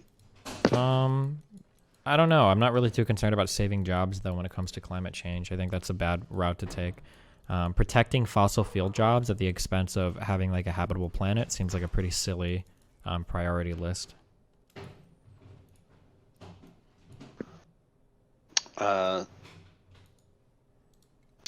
Dude asks, do you still watch anime, and if so, what? Thank you. Not at the moment, actually. I haven't had time to watch anything. I've just spent all my time streaming recently.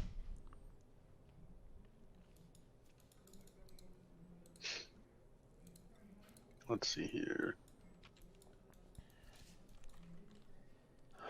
Josk asks, do you think implementation of Medicare for all would necessitate policies such as taxes on unhealthy food, drugs, and so on, as it would no longer be you taking care of the bill if you mess with your health? I mean, other countries have Medicare for all, and they haven't had to like hardcore restrict the types of food that people eat. So, no, I don't believe so. What are your thoughts on policies like New York's soda and sugar tax? I think they're really positive. The UK has tried these, and has tried this and something similar, and they've had a lot of success with it. So I'm a big fan of stuff like this.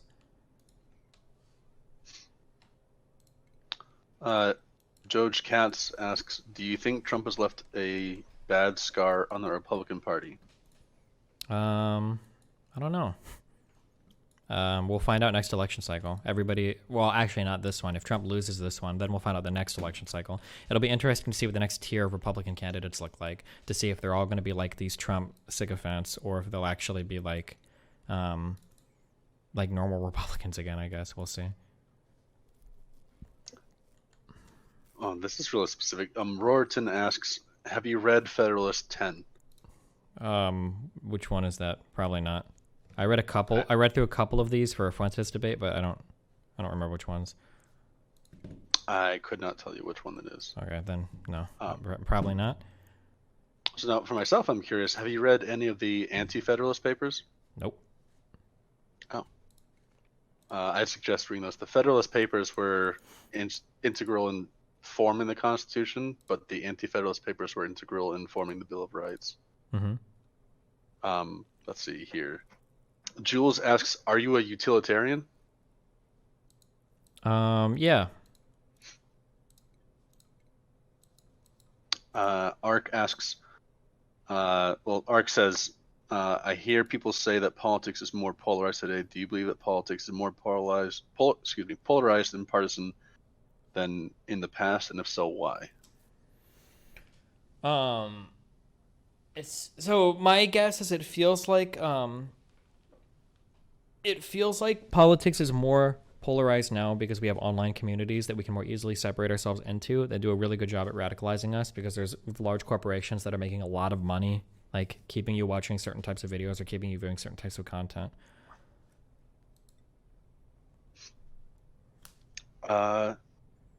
Whiskey Renegade asks, what is the place of AI in gaming? Should we all quit playing and just watch the AI once they can dominate the game? I mean, that doesn't sound very entertaining to me, so no.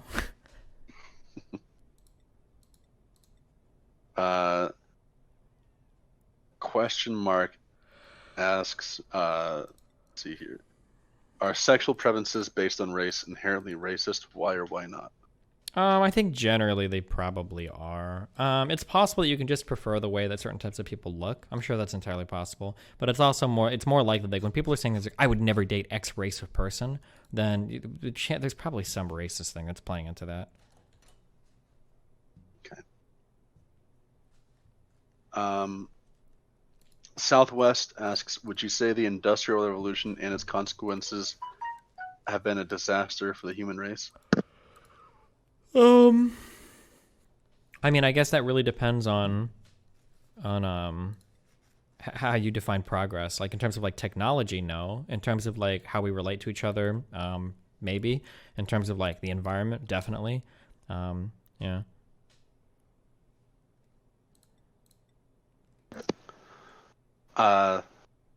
What do you think is the best way of measuring if, the common person's lot in life is improving? What's the best way of measuring? I don't know if there's like, I don't know if there's one single metric that you would look at for that. Like it would probably be like a combination of like, are you able to have a family? Are you able to get married? What is your median income? More importantly, like what is like your, like what is the CPI, the Consumer Price Index? Like, can you afford, like certain goods? You'd probably have to use, there'd probably other things you'd proxy for this that you would have to measure. I haven't thought about like what exactly those things would be though.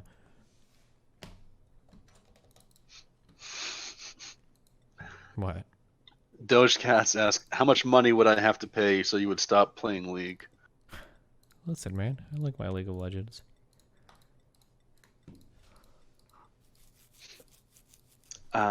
Jules asks, what constitutes a good person and are you a good person? Fuck, I don't know. That's high. I mean, like, I would say, like, in my definition, a good person is somebody that has, like, a consistent set of beliefs that they follow throughout their entire life. And I mean, I would say I'm relatively consistent, so I'm a relatively good person. But, I mean, other people would use way different metrics for that, so. Let's see here.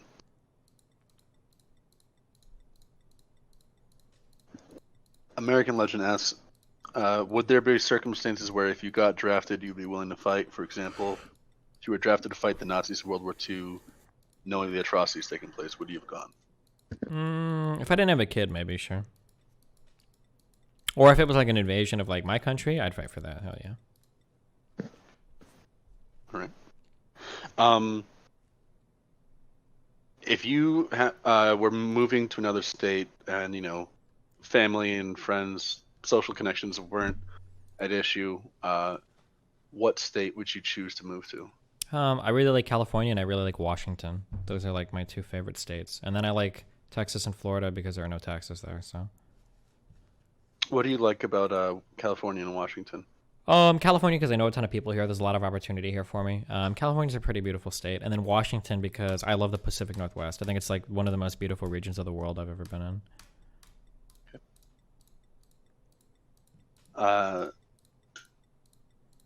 Let's see. Jules asks, if you could choose a time frame and a country to live in, when and where would it be?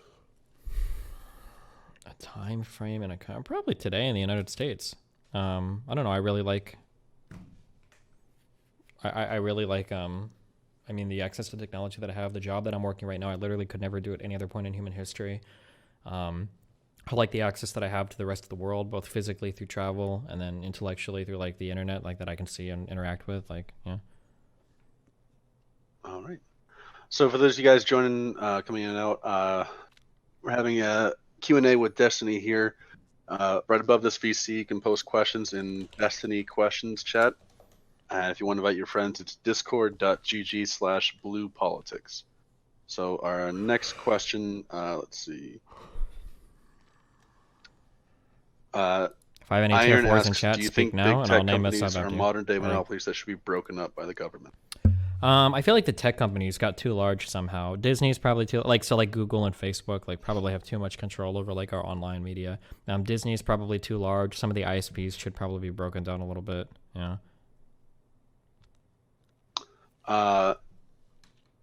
So obviously there's a built-in question whether or not you think this even exists, but what are your thoughts on Evil lose social bonus media, meme Twitch chat more like Twitter, bitch chat Doug or YouTube, Z? censoring the right? What do I think about YouTube censoring the right? I mean, YouTube is allowed to. I mean, like, if the problem is that like, YouTube is Google is a for-profit company, and if conservative messages are costing you like advertisements and shit, then I mean, it's within their right, their purview even to like ban this type of content. So I mean, that's just the unfortunate reality of like the market-driven environment we live in. I mean, it sucks to not get a diversity of opinion, but that's, I mean, it is what it is. So just to be clear, you support those companies maintaining the right to restrict who can say what on their platform? I guess hesitantly I support it because the alternative is like saying that like certain companies should be like legally obligated to host content on their servers from people that they don't want to. Like that seems like not a good thing. All right. Doge Cats asks, what literature has been most pivotal in affecting your beliefs? What literature? Man, dude, I'm a wiki warrior, man. Reading books is a lot of memes. There's a book that I mentioned recently that's been like a pretty good read. But otherwise, yeah, I'm a wiki warrior. Okay, I'm an article, news site reading kind of guy. Yeah. All right. Daddy Nomad asks, how has fatherhood changed your perception of adulthood? I don't think it's changed my perception a lot. Yeah, I don't know. I had a lot of thoughts about parenthood before becoming a parent, and I think most of those have stayed pretty consistent. Like, yeah. I mean, like, I have a big problem with the way a lot of people discipline their kids, but I mean, I thought a lot of those same things beforehand. Yeah, people that like mistreat and abuse their kids is a pretty big trigger for me, but I mean, that probably was beforehand too, so I don't know. Mm-hmm. So not talking about, outright, like, just beating, but just as a, disciplinary measure or whatever. What are your thoughts on parents spanking children? Spanking seems to be really ineffective, so I'm not in favor of it. Most of the times when I see parents hitting their kids, usually it's the parents are acting like kids. They're just like very frustrated by their children, so they just like start wailing on them, which seems to be not good. That's probably not a good way to approach that kind of stuff. Okay.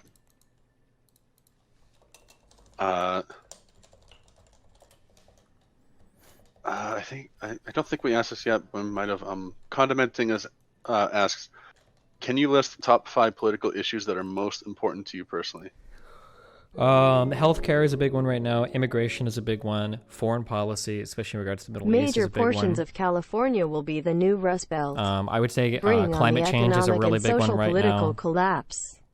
I am leaving before my town burns to the ground again. I would say those 4 are probably my big ones. Healthcare, immigration, foreign policy, and climate change are like my big 4 right now. And then anything else. Oh, and then I guess maybe the war on drugs. We're going to put that one just because I feel like it's such an easy slam dunk answer. Ludwig asks, what are your thoughts on rape?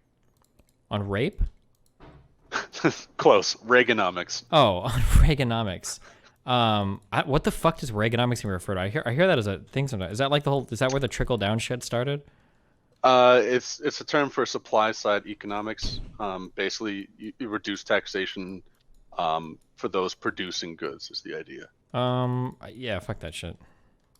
Okay.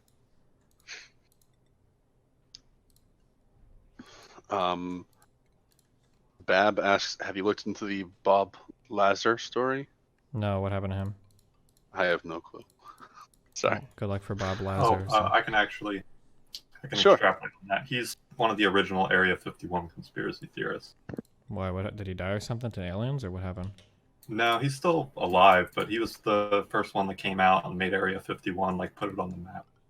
Wow. So if you don't know, then it's, then no. You have no opinion. No, okay. All right. Mew asks, if you could give one piece of advice to someone who's about to turn 18, what would you tell them? Try hard in school, try hard in college. Life sucks a whole lot more when you suck shit in school, and you're not going to realize how much more it's going to suck until it's too late to not suck. So.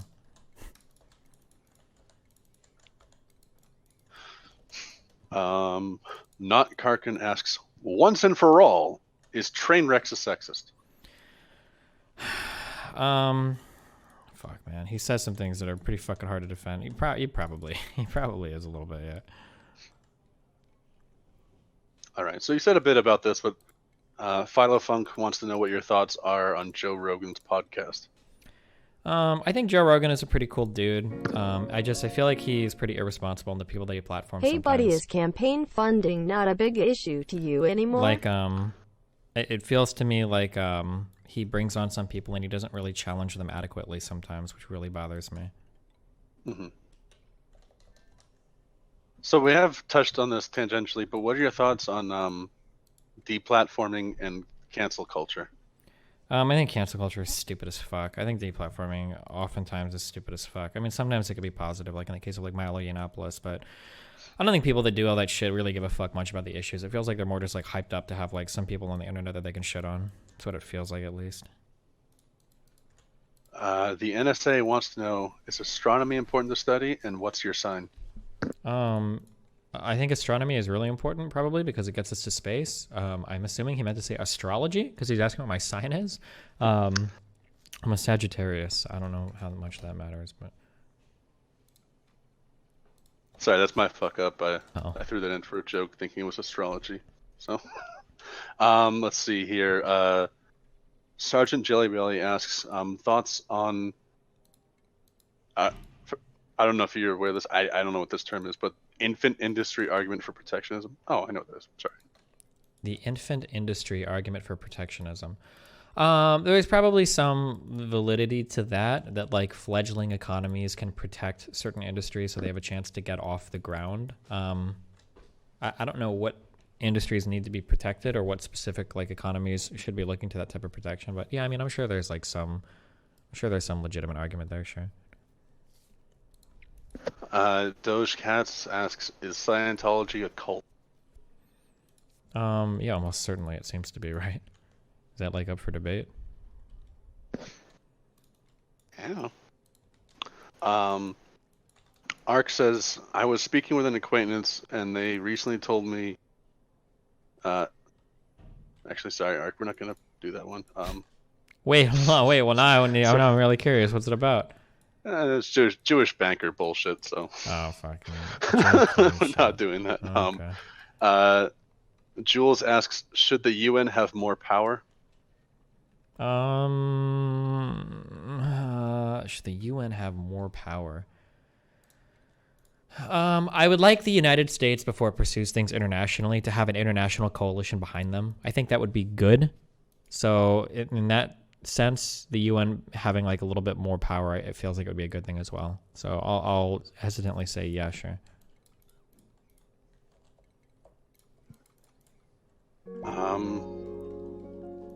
So I haven't really caught up with this. Someone's asking if you think the ban you recently received was unfair. I'm not sure if it's in relation to you or Vosh. I recently got a 24-hour ban because there's a nude thumbnail on my stream for a few seconds. So that's whatever. I banned for 24 hours. It's stupid, but.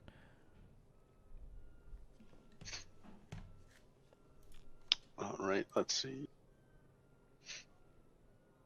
What are your thoughts on the Equality Act? What does the Equality Act do again? I am not sure if one of the mods knows. Just speak up, but I'm pretty sure it's the proposal that people have to be, well, workers have to be paid the same. So, like, if an employer has, men and women working for them, they have to have equal pay. Sounds kind of stupid, but I don't know. Discrimination on wages based on gender is dumb, but like if you hire like a few women or a few men and they happen to be better than the other women or men there or more apt for the job, it seems kind of weird that you would force them all to get the same pay, I guess. So, but I don't know. I don't know how it plays out like in the real world. Maybe they have like provisions that make it so that's not exactly how that works. So I'm not sure. Doge Cats wants to know what your opinion is on the legality of porn. I think porn should be legal. I think it's fine.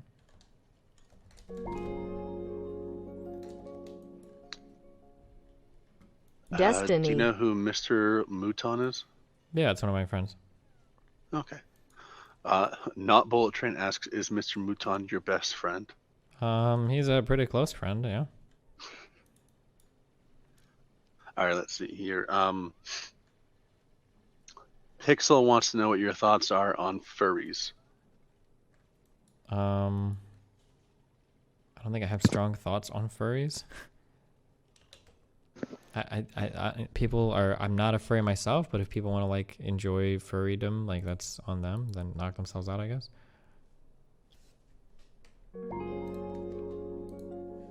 All right. Hey, buddy.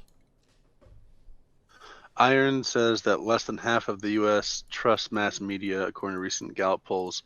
How do you think mass distrust in news sources affects our democracy? It's really bad when we start feeling like we can't trust the news. Then people turn to conspiracy shit online, which I think has really far-reaching and really negative impacts on our democracy.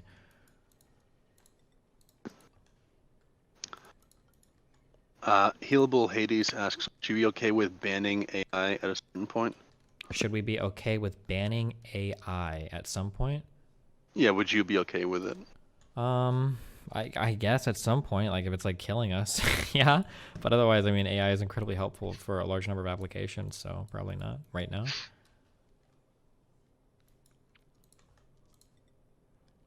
Let's see.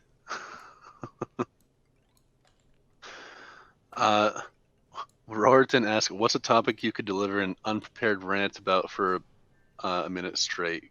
And he asks, could you please do it? Fuck, it's hard to bring these up on...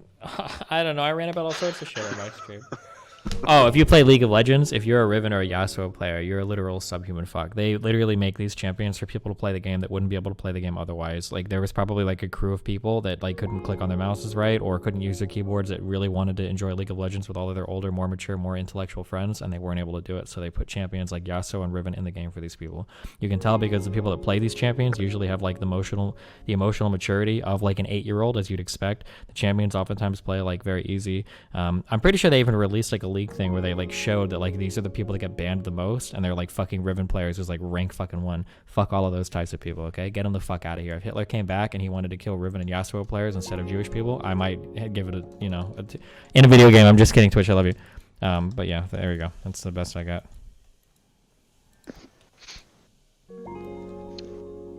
Okay. Ark asks, well, he says that he was Thanks for the 10 recently gifted someone subs, he knew who Destrani. believes in an absurd conspiracy theory. Should he no longer speak to them or address their belief? I think he's asking if he should, you know, challenge them on their beliefs or just cut them out. I mean, I think having friends that have weird conspiracy theories, like constantly needling and prodding them, might be an effective way of getting them to change their mind eventually. Maybe. I don't know. I don't actually know. I haven't tried that before with like friends, like getting friends to like abandon like inane conspiracy theories. I'm not sure. Expression asks, would you ever go back to old school RuneScape? Would I ever go back to old school RuneScape? No. I don't think I have the time for that now. What is the first game you've ever played? The Duck Hunt Mario combination game was the very first game I ever played. I remember getting it on my little Nintendo and shit. The first serious game I ever played was probably Final Fantasy VII.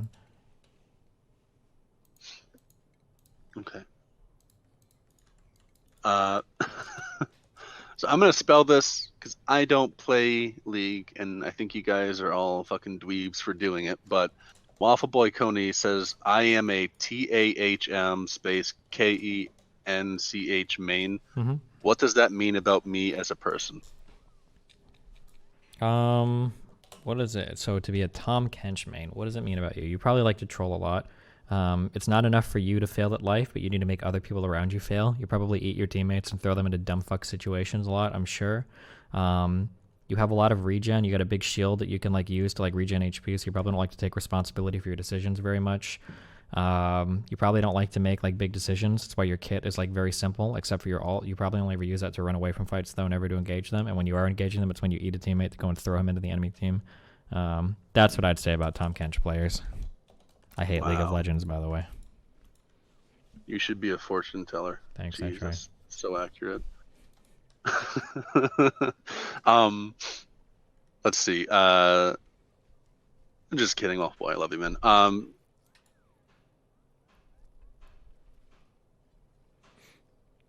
Let's see.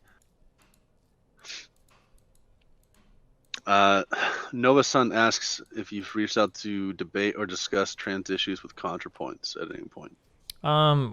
We contacted a little bit on Skype, but she usually doesn't respond to me. I think we're like running like very different circles. So.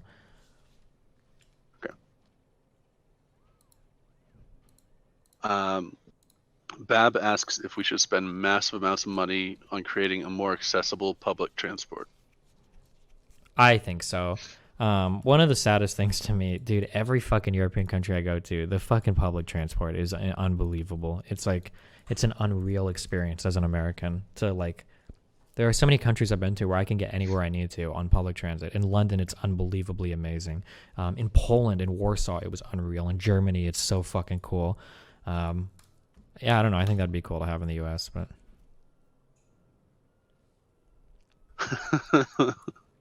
All right. Waffle Boy Coney asks, let me add that I play Jung Kench. Does that make things better or worse?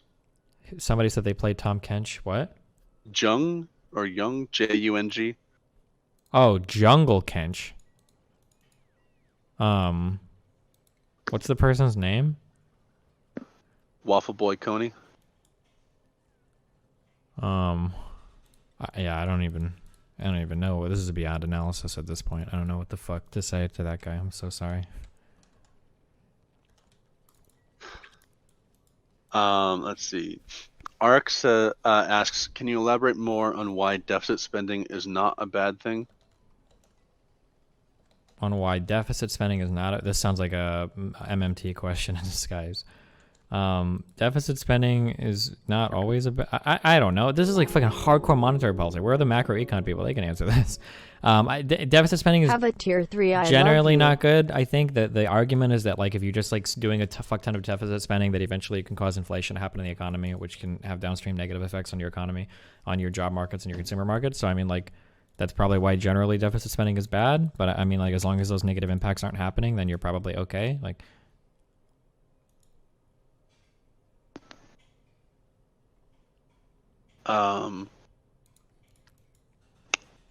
Stoat asks, why do you hate Empires of Arcadia? That's a D&D campaign. That's a troll question. Ignore that guy. Okay. What's next? Let's see here. Doge Cats asks, how do you feel about children being political figures, Greta Thunberg, for example? It feels really weird to me. I don't know. I don't like it. Some people get really triggered when I say that, but it feels that's a very feels weird man to me. I don't know. It feels like it feels very Orwellian to me that I have like this 15-year-old. I don't know how much she believes what she's saying or how much like her parents have written for her. Like, man, I believed a lot of dumbass fucking shit when I was 15. I don't know, like the idea of like having these types of people like as like big like political figureheads or whatever, like figureheads of movements is like really weird. If it's like people like out there like volunteering and doing stuff, I think that's cool. But like when it's literally just like people like giving speeches to the UN and shit, that's, I don't know, it just feels really strange to me. Let's see here. Tom asks what your opinion is on Raj Patel's political show and would you consider appearing on it? I don't think Raj Patel has a political show, does he? But if he did, of course I'd appear on it. Raj is like a friend of mine.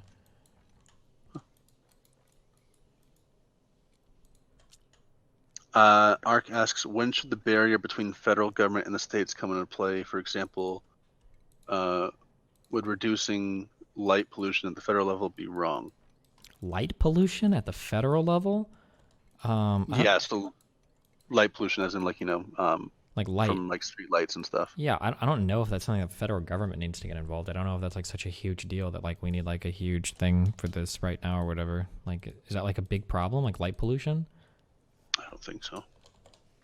But the main thrust of his question was about, I guess, federalism, states' rights versus the federal government. What do you think should be the barrier between them? I mean, things that can't be dealt with by a state ought to be dealt with by the federal government, I guess. Like, yeah. Yeah. So, like, things regarding, like, multiple states, like, things like healthcare probably don't seem like they can be dealt with at a state level. It seems like it'd be better dealt with by a federal government. Yeah. A user asks, what is your opinion on Yang's proposal that people be compensated for their data? I mean, you kind of are compensated for your data and the services that you use that require you to give your data up. In terms of there being like a cash payment for it, I mean, I guess sites could do that if they wanted to, but... All right, let's see here.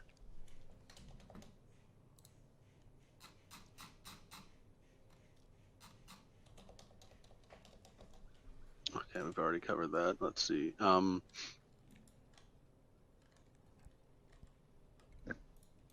Okay. Bab asks, should we extend high school another 1 to 2 years to get an associate's degree? Fuck that shit.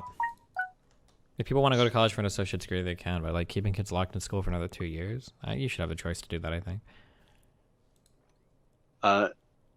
If you could change one thing about the way high school is done in America, what would you change? More real life lessons. You should probably know how to like file your taxes. You should probably know how to like run a household, how to budget, how to never ever get a fucking credit card. Like stuff like that is probably important. The NSA asks, do you think the intent of an action is more important than the result? Do I think the intent of an action is more... No. I think it depends on what kind of questions we're asking. So like on an individual level. Destiny, Like- can you do a full-on Hold on one Oni second. playthrough where you talk about the game starting from the beginning and only just stream Oni? I think people would like it more since they know what's going on. Maybe. Okay.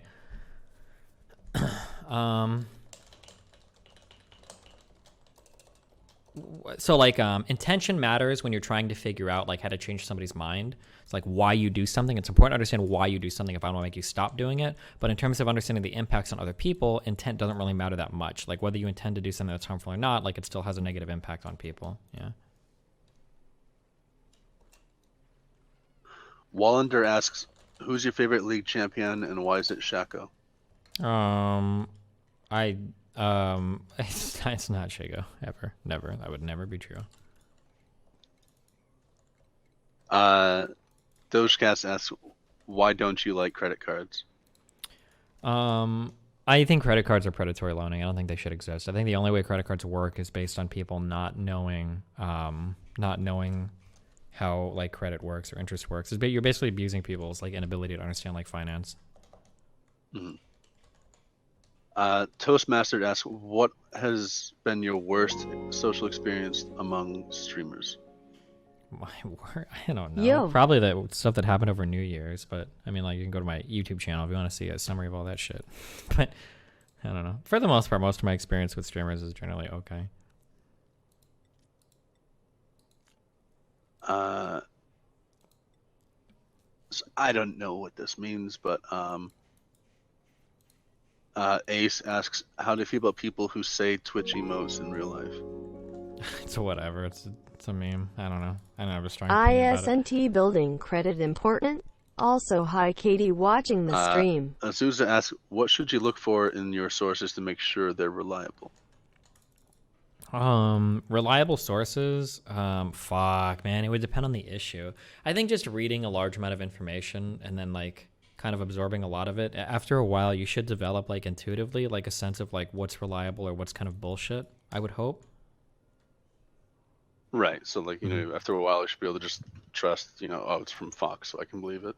Well, not necessarily that, but like if I were to read some news about the Middle East, like if I were to read something, so like in Shadow, like what if I were to read something where somebody's like, oh, Soleimani, that guy's like just going around like doing like peace missions. Like if I read an article about that on a site, you can probably think like, okay, well, like this seems to be like a pretty one-sided analysis because we know who Soleimani is. We know the kind of stuff he's involved in. Like if there was some brokering of peace, like I'm sure that there were like other conditions attached to this, and I'm sure that other players were involved. Like, yeah, like the way that people word or phrase things, the different angles that people take on things. You know, if you read like, oh, you know, like the U.S. freedom bombed somebody today. Like, okay, well, it's probably not exactly what happened. Like, I don't know. Like, the more sources you read and the better, like, holistic picture you get of something, the easier it is to kind of pick out, like, okay, well, this source seems to be very heavily slanted towards this or that, I think.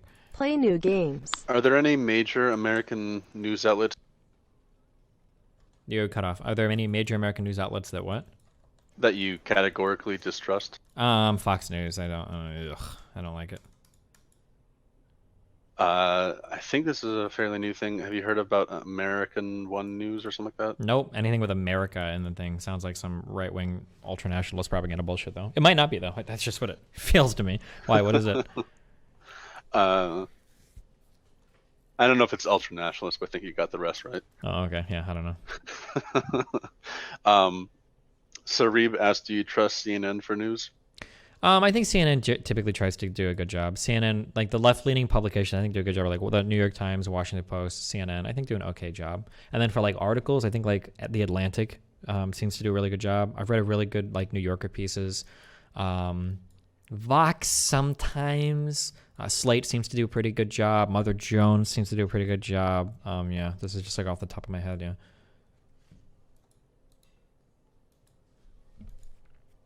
Let's see here. Oh, this is a change of pace. Whatever.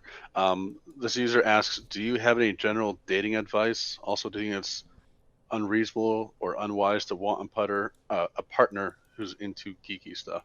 No, I think you should be really upfront with people if you're like getting into like dating. Like, don't.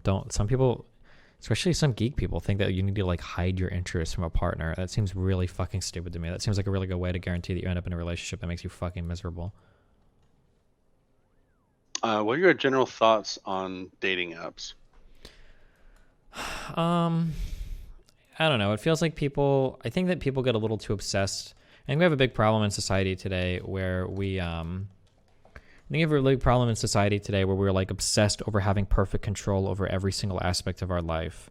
Like you want to be able to choose every single element of a person's personality. I don't think that's good. I think that people should I think meeting people in real life and getting like a feel for people in real life without just being obsessed with like them matching every single different characteristic or trait you have. I think it's good to be able to do that. Hey Destiny, I just donated in chat spam Destiny dono at me and it made me feel friend discussing really bad. Can you tell them to not do that anymore cause it really hurts people's feelings? Oh shit, I'm sorry. Wait, could you repeat that one more time? Ark wants to know how you would approach discussing a conservative friend's beliefs with them if their beliefs are largely based off of religion. I mean, if you're religious, I mean, like, going over the Gospels or the story of Jesus, it's pretty hard to end up as a conservative. Like, I think that, like, Jesus lived as pretty much like a fucking hippie loser that was trying to, like, do things for everybody. Like, I mean, yeah, I don't know. I have a really hard time believing that you could do, like, a fair reading of the Bible and come away feeling like you're very conservative. Like, I think you have to be pretty dishonest to get to that point. Do you believe that Jesus ever existed? I'm sure in some form. I'm sure some guy named Jesus probably existed and did some stuff, but I'm pretty atheist, so. Okay. Well, that answers the next question. Does pineapple belong on pizza? I don't like pineapple and stuff generally. The reason why I don't like pineapple and stuff is because pineapple tends to be a very overpowering thing. If I put pineapple in something, then that thing's going to taste like pineapple. So I'm not like a big fan of pineapple and stuff for that reason. Let's see.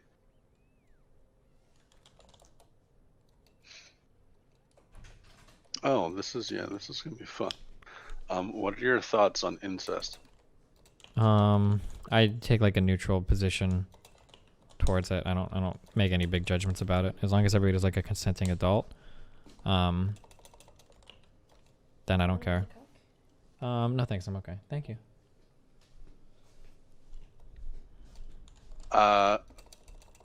Who's worse, Ben Shapiro or Kyle Kalinske? Who is worse, Ben Shapiro or Kyle Kalinske? I don't know. I think that those people represent like two sides of the same coin to me. Yeah, I've lost a lot of respect for Kalinske over the past couple months. So I haven't been following Kalinske recently. What has Kalinske been doing that made you lose respect? He's just a massive Bernie hack, like, and literally like that's it.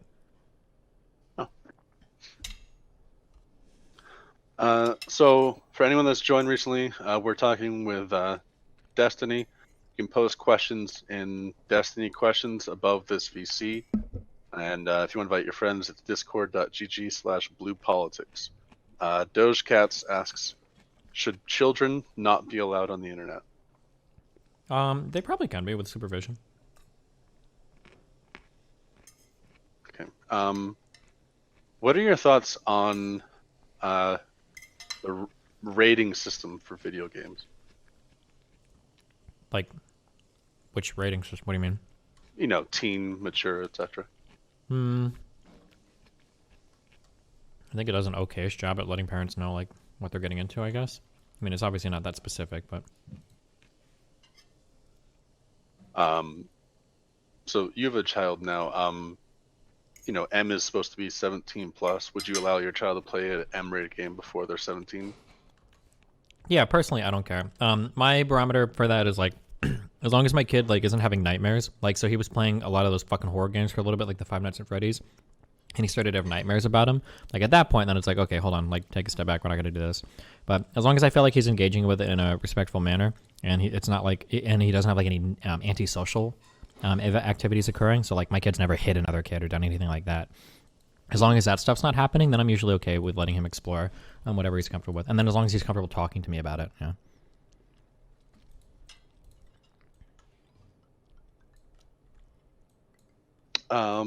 Ace asks if there are any streamers you thought you wouldn't like when you met them in real life, but you ended up getting along real well with.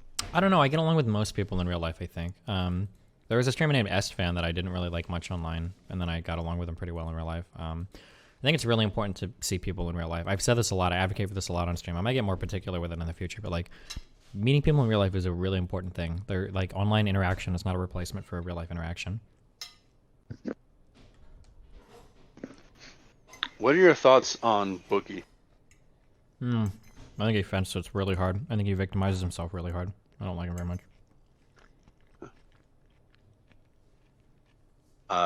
Dogecats asks, do you agree with horseshoe theory? Why or why not? No, I joked about it a lot, and I need to stop doing that. I think that like extremists on the internet everywhere act the same, but like the extreme left and the extreme right have pretty different views on the world. So no, I don't agree with it at all. Gawi asks, what video games do you think every person should play? I don't know if I'd say there are video games you should play. I don't even know. I'm not sure. I'd have to think about it. I mean, it really depends on what you're interested in. Well, what ones would you most highly recommend? Well, the problem is like all of my games that I grew up loving, I don't think they've aged well. Like I don't know if a normal person would like Final Fantasy VII or Ocarina of Time. I don't think those would be fun anymore. I don't know. Fuck. Man, I don't know. It really depends on the types of games that you like. I think Final Fantasy Tactics is a good one. Like I think that would be fun. Or that still like ages okay because of the art and everything. Maybe the Dark Souls games those are pretty hard though. I don't know, man. It would super depend on like if my little sister came up to me, was like, what kind of game should I get into if I never played before? It's gonna be way different than like a guy that's like maybe played a little bit in the past or doesn't, or a guy that really likes sports, or somebody that likes like it really depends. Okay. So I'm not sure what this is in reference to, but Major asks, how do you feel about double standards on Twitch? Oh, that's a reference to like another Twitch streamer. It's a dumb meme. Go to the next one. Okay.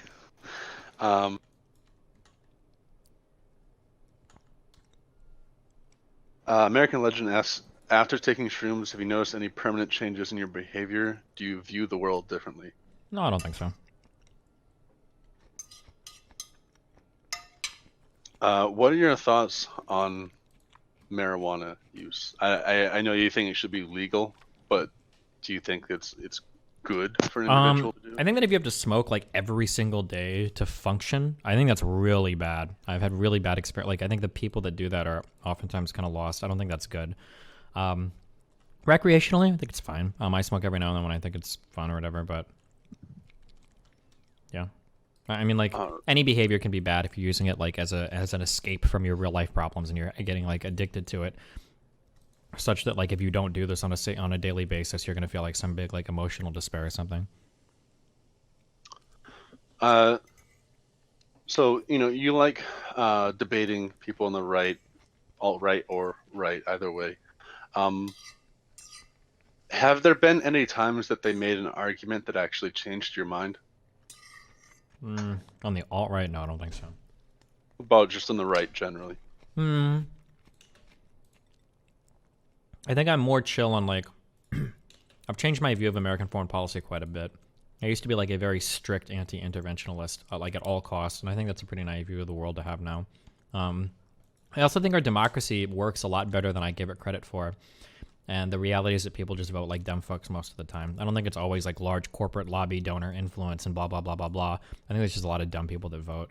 Yeah, those are probably some things that have moved a lot. I'm sure if I go back, I can think of more things that I've moved quite a bit on too. Mm-hmm. So it might be hard to think of like the best one off the top of your head, but what's, the best argument you can recall someone on the right making? Even if you didn't agree with it, one you actually thought was a really good argument.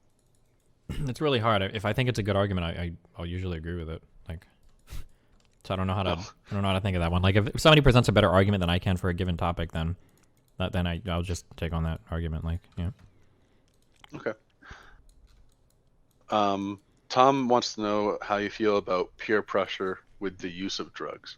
It's really, really, really, really, really, really, really bad. You should never let anybody peer pressure you into doing a drug, and you should never peer pressure anybody into doing drugs. Like, people's relationships with drugs are very personal, and you should respect other people's, like, exploration of those drugs. They can be a lot of fun, but they can also be really scary, and you shouldn't push anybody to do something they're not comfortable with, or they're not well read on, or they're not prepared to do. Daddy Nomad says, I have watched both Stefan Molyneux and you.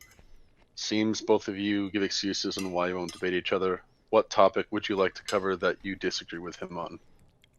I'll debate anything Stefan Molyneux wants to talk about. I'm most interested in talking about his obsession with white nationalism, but I've never dodged debate on him ever. He blocked me on my previous Twitter accounts. He just recently ducked out of a debate that we almost had set up when he found out it was me. Yeah.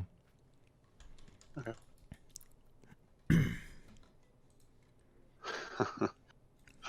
What? Who can't meme the most, the left or the right?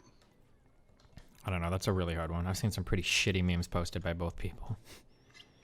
It seems like the right has probably got a better meme culture, though, because they spend more time online. Major wants to know, will you be playing the Final Fantasy VII Remake on stream? Yeah, of course. When does that come out, by the way? Is it in March? I don't know. I haven't been in touch with it since, god damn it, 2000s. March 3rd. Let's see. Rui asks, do you think your online fame might negatively affect your kid's social life or outlook on life? Yeah, I'm sure it's got pros and cons. Like, in some ways, he's excited that he has a dad that's a YouTuber and he likes to brag to his friends about it. In the future, people might make fun of him because of things that I've said or things that he's done on my stream. Like, yeah, that's going to be really weird to balance out when he gets a little older. Whiskey Renegade asks, do you like Dungeons and Dragons or board games? I like D&D a lot. I play a lot online. That's been a lot of fun for me. I don't do as many board games, although I might have fun with them, but I just haven't had the opportunity to. He also wants to know if you think these things are going to disappear as video games become more immersive. Board games have had a massive resurgence recently, so it doesn't seem to be the case. Let's see. What are your favorite board games? I don't really play board games. I used to play like Risk and Monopoly. I guess those are like pretty standard, but like.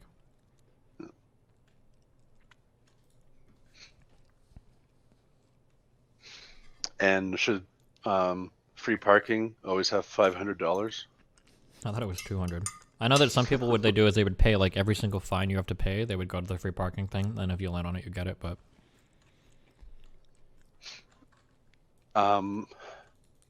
Swiyu asks, what is your opinion on obvious politics in entertainment media? what is obvious politics? What does that mean? You know, when, you know, a video game developer is very clearly pushing a certain political view in a video game.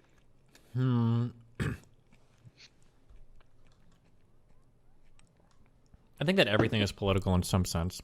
I think sometimes you can be very overt with your messaging. It's kind of cringy, but I mean, if you make it really overt when it's really cringy and really ham-fisted, it's probably not a good thing.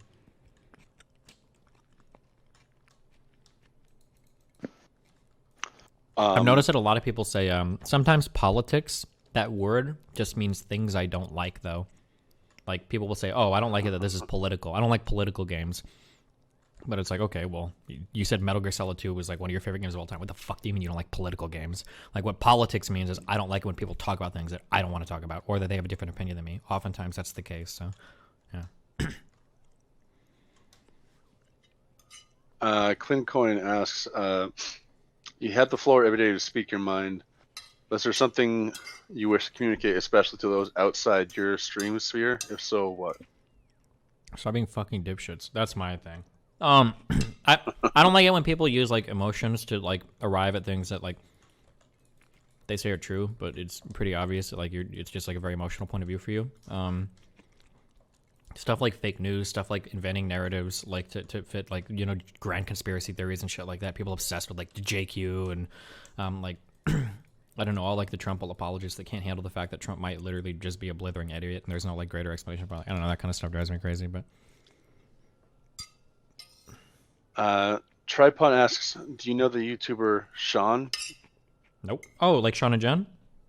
I just got SHAUN. Yeah, yeah, I mean, I'm aware of him, yeah. He seems like a pretty cool guy usually. The Tripod is wondering what your thoughts are on their content. Seems like pretty good mostly. Everything I've listened to seems pretty good from him. Okay. Let's see. Cleric asks, what's one country you think everyone should visit?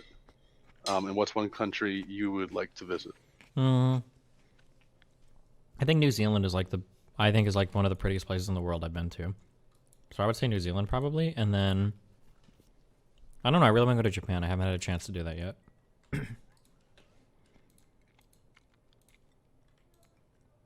Let's see.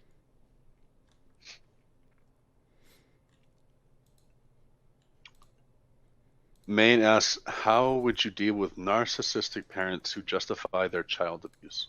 How do I deal with narcissistic parents who justify their child abuse? Well, if they're my parents, I just move out. For other kids' parents, tell them to stop? I don't know. What do you mean, like, what would you do about it? Like, make it a crime? I don't know. Probably not. Okay. I don't think making bad parenting a crime is probably not a good idea. Yeah. Definitely not. Karkin asked, have you sold your Bitcoin yet? Nope, I'm still holding long.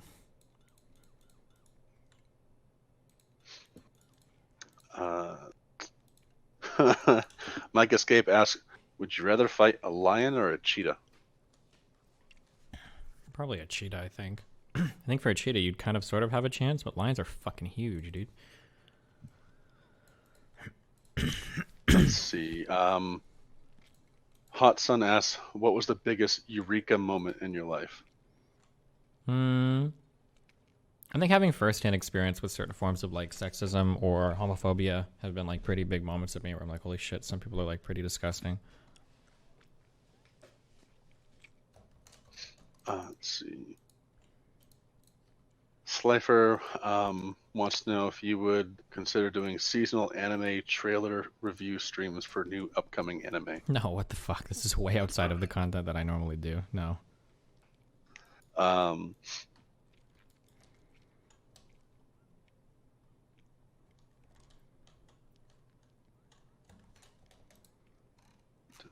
let's see here.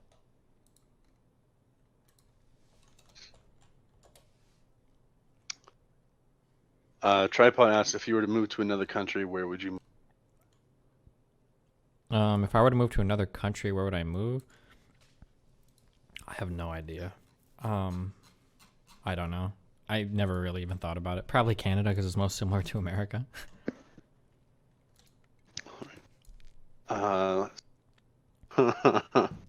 Nope, still, we're not bothering.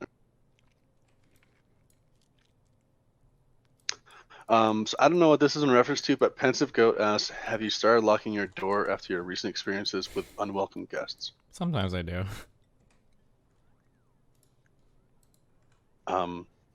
So there's like a common refrain about like, you know, basically like changing societies that now people lock their doors.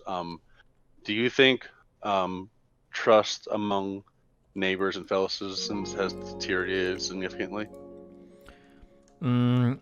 I don't know if that's true or not. It feels like it because we're a lot less like community driven. It feels like that seems to be the case. But I mean, I didn't live a lot, you know, back then, so it's hard for me to say that, you know. Like a lot of people, for instance, say they lock their doors now more because of the huge increase in crime. But crime has been falling quite a bit since the 90s, so that doesn't seem to be the case. So I don't know. What do you think is the main reason for that kind of mistrust? And how would, you know, is there a way that you think we could as a society address that? Probably news cycles are probably really bad for people's like psyches or like mentalities, I think. Like people read things on the news and then they extrapolate it like really hardcore. Like that's probably pretty bad, I think, for people in general. Like news typically only reports sensational or negative news, and then that's what we tend to see most often, and then that causes people to have like a horrible impression of the world that like everything is going to hell and everything is fucked. It's probably really bad for our minds.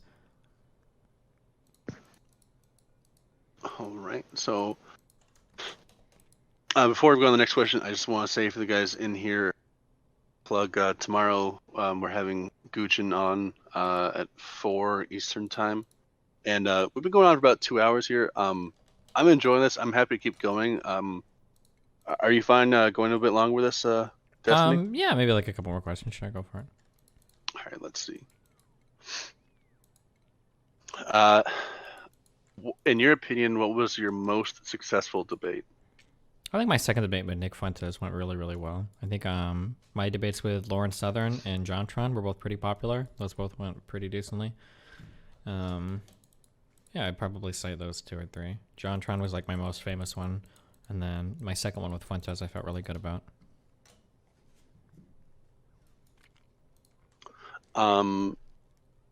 So you touched on this a little bit. Do you have any thoughts on Citizen United and you know, basically campaign lobbying or finance?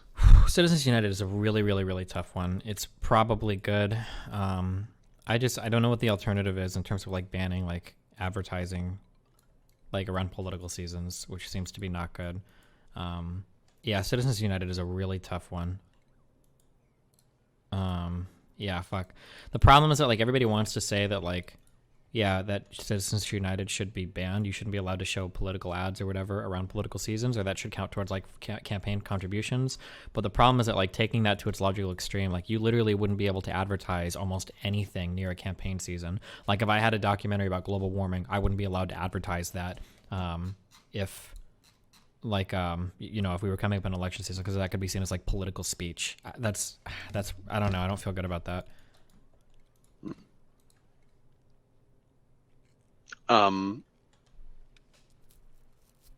Thinking back on the debates you've had, what do you think was the most challenging debate you've had?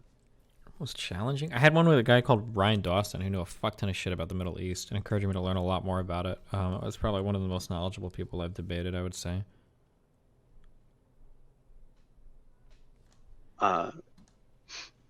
Do you think Hollywood actors are overpaid? They're probably not. I mean, they're showing entertainment to like millions and millions of people, hundreds of millions of people, so.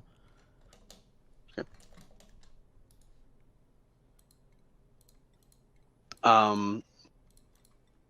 What are your thoughts in general about the interplay between liberty and safety?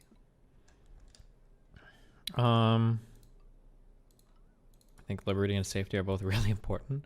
I don't know what the good balance is, what the appropriate balance is that we need to strike. It seems like I guess if we believe everything that came out of the Snowden leaks or whatever, it doesn't seem like there's a good reason not to believe any of that. That it seems like the state probably has a little bit too much power right now, insofar as like surveillance and whatnot goes. But I don't know. Of all the issues we're dealing with right now, that's not something I think about heavily.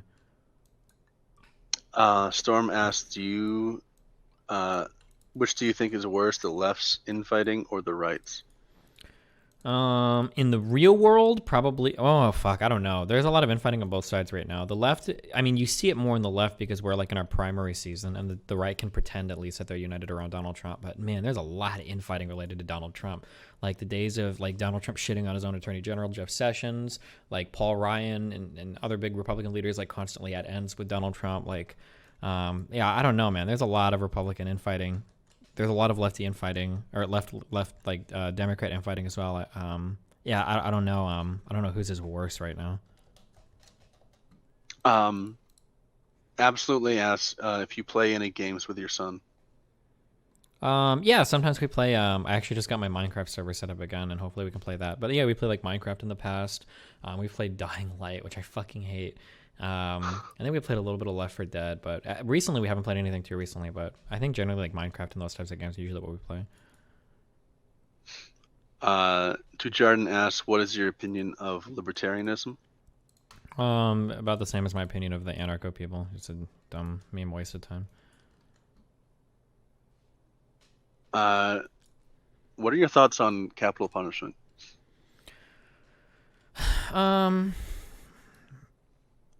The problem right now is that if you want to capitally punish somebody, it's so expensive that it's almost not even worth doing.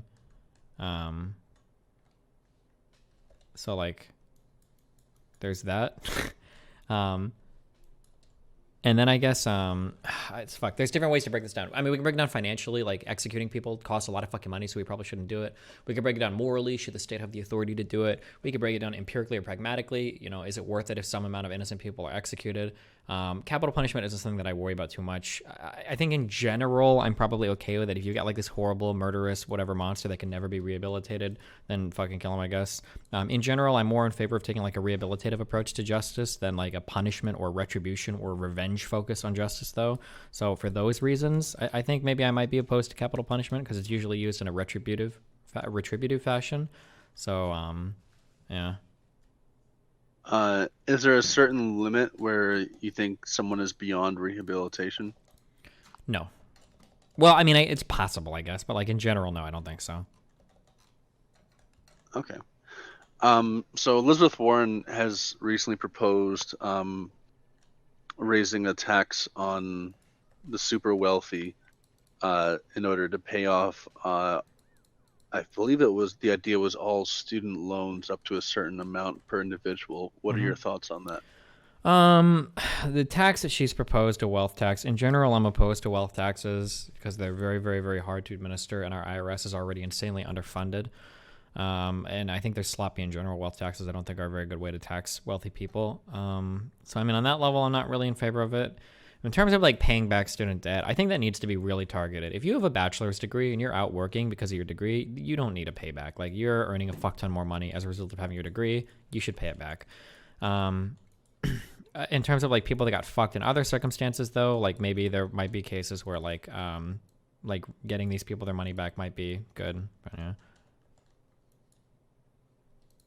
yeah. What are your general thoughts on cryptocurrencies? They're fun to speculate with, but I don't see them as being like paradigm changing anytime soon. What are your thoughts on a land value tax? I don't really know much about it. I think I've heard good things about LVTs. I don't know much about it, so I don't have a strong opinion. So, okay.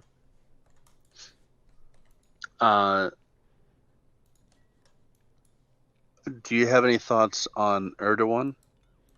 Seems like a shitter dude, but I'm not a big fan of like authoritarianism. So, any thoughts on Syria and Assad? I think that the U.S. fucked up really hard in meddling with that region. I think we kind of set the whole world a little bit further to the right as a result of the Syrian refugee crisis and everything. I don't know. Maybe that would have been just as bad without any U.S. involvement at all. But yeah, in general, I think our general handling of Syria was like pretty bad, I think. What are your thoughts on the border wall? Stupid. I don't even think it would help with illegal immigration and the symbolism and everything behind it. It's really, really, really dumb. Just for a bunch of racist white people to feel better about themselves. Should we give amnesty? Yeah, I think so. That seems to be like the most reasonable course of action that would like produce like positive outcomes that like could actually realistically happen. Kale asks, what is your knowledge about the revolution that's going on in Iraq / or fighting against their own government?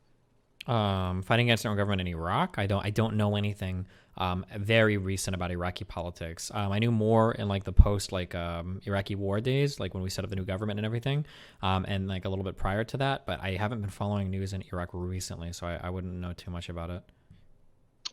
Test Acer asks, what are your thoughts on Marx's labor theory of value? Boring, stupid, boring to talk about, boring to think about.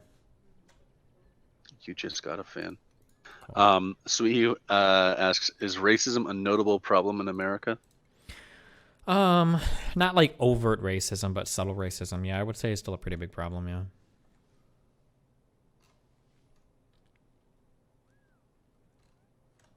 Could you expand on that?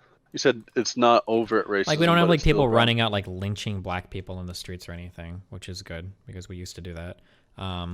But we do have like, you know, like different systemic things that fuck with different races. So like black people still get fucked, say for instance, by the war on drugs. That's still like a really bad thing that happens that we need to get rid of. Like those types of institutions still really haven't been dismantled very effectively.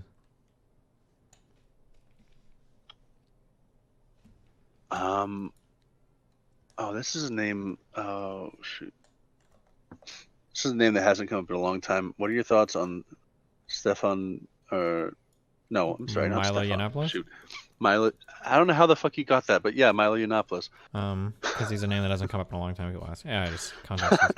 Milo Yiannopoulos, he faded off into non-existence when he needed to. He was a fucking idiot. He was just a provocateur. Wasn't very intelligent. Like, fuck that guy. All right, let's see. Lil Davey asks, are you still looking at getting a motorcycle? I really want to, but I don't know. We'll see. Thoughts on mopeds? I think a moped is like a scooter motorcycle, right? Kind of? It's like it looks more like a scooter, but you sit on it. Yeah, I think that's what we rode around in Miami. I got to ride my first like scooter things like a couple weeks ago. I actually really liked it. That's what drove on me like really wanting to get a motorcycle now. But yeah, I thought they were really cute. I liked it a lot. So, like, are you looking at like a Harley or? Oh, I'm not looking at fucking anything yet. If I were to get a bike, that would be a sports bike, 100%.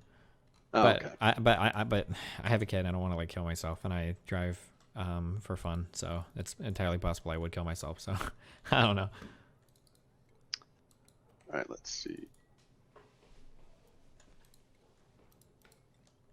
Already covered that. Let's see. Easy ass, will you bring back Monday Mail? Will I bring back Monday Mail? No, fuck that. Seema asks, do video games make people more violent?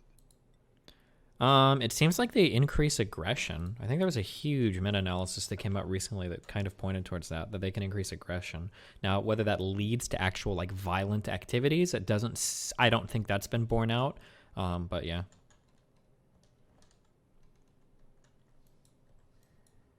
Let's see.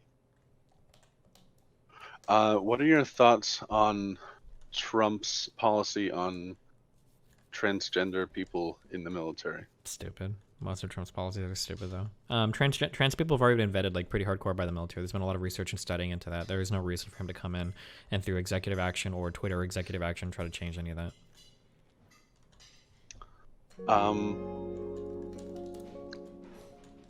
Do you have any thoughts on women in the draft? If we start drafting people, hell yeah, draft those motherfuckers, sure. And do you have any thoughts on women in combat roles? Yeah, as long as they can like pass whatever test we have for men to do it, then yeah, sure. Oh, this is a really good one. Were the Nazis socialists? No. What were they then, apart from obviously fascist? What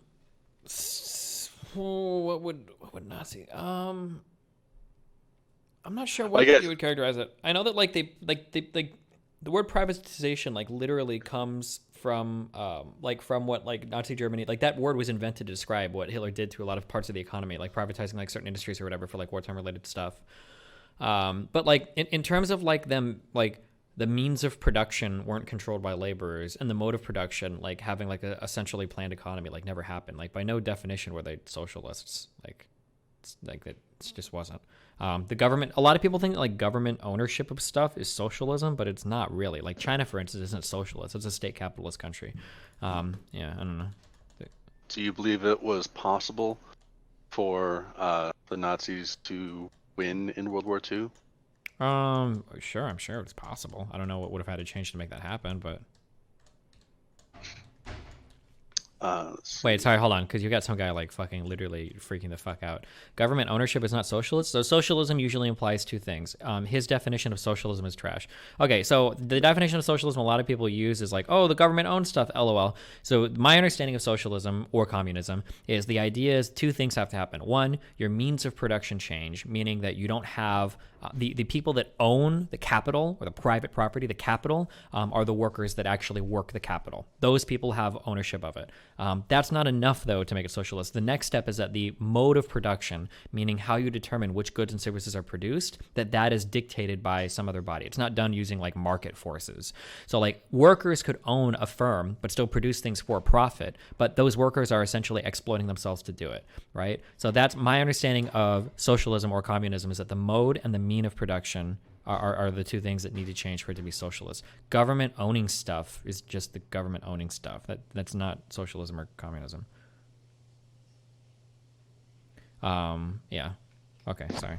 But like for instance, like so in China, a lot of industries might be publicly owned, but they still produce things for a profit. So those things are state capitalist, and the government owns it, so the government makes the profit off of it, not the workers. So that would be like a state capitalist. Your mode of production hasn't changed because you're using a market system to determine what to produce, and your means of production haven't really changed because the owner of the capital, the government, is not the people. There, okay. Do you have any thoughts on the minimum wage? It seems like small increases in the minimum wage have been positive for the most part. A massive bump. All over the country, like a one-size-fits-all, probably not good, but yeah. Let's see here.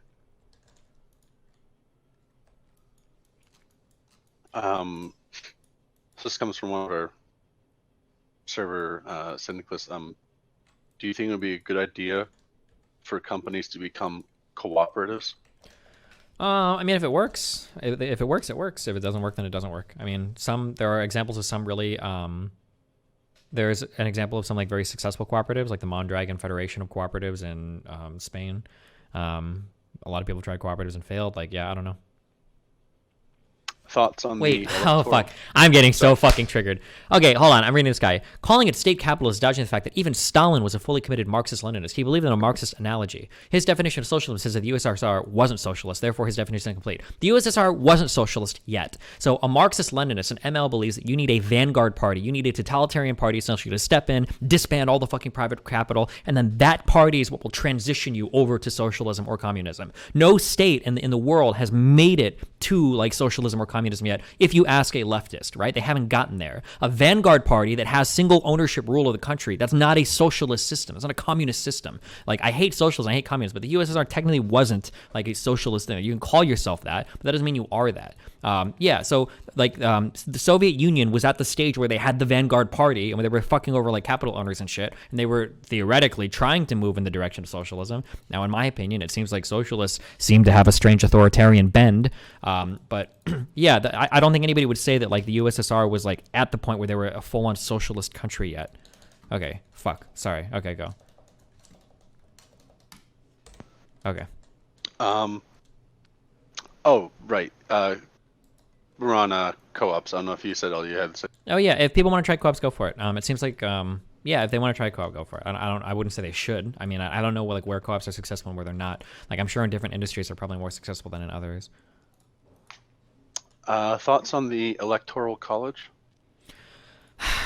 This is a huge thing that my fans hate me for. I'm in favor of the Electoral College. I think that balancing out like states' interests with population interests are probably good. I'm okay with the Electoral College. All right, let me just run one more check here. I'm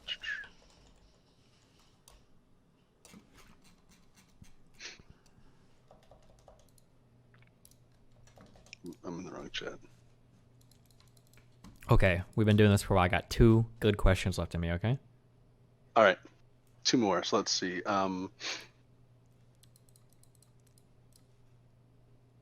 Has the repeal of net neutrality has the repeal of net neutrality had any consequences today?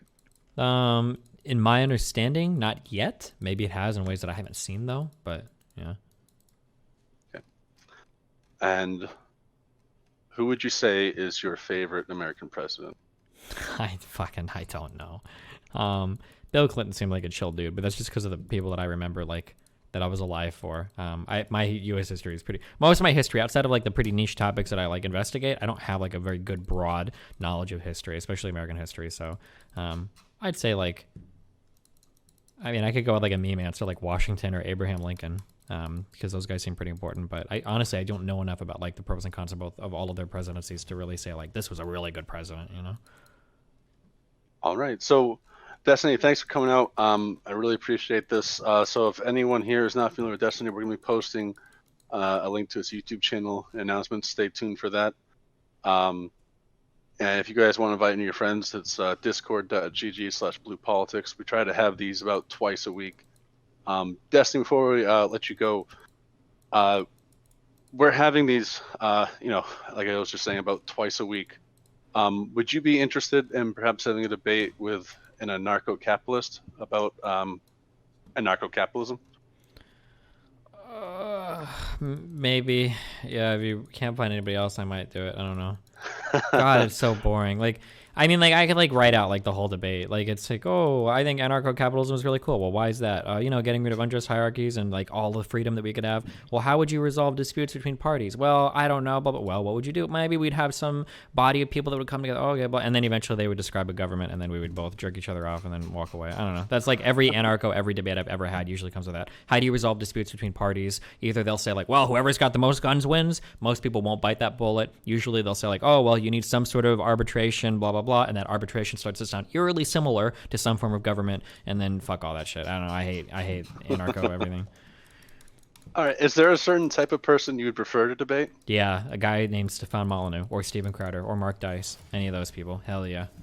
But okay. Otherwise, I'm trying to debate more conservatives. That's like my goal for 2020. Okay, I think we might be able to get one of those set up. So we'll be in touch. Once again, thanks. Really appreciate this. I know I had fun. I think most of our users did, and I hope it was good for you. Okay, cool. Yeah, I had fun. Thanks a lot. Here is Sargon to tell you how far you should limit yourself sexually, the master of sex.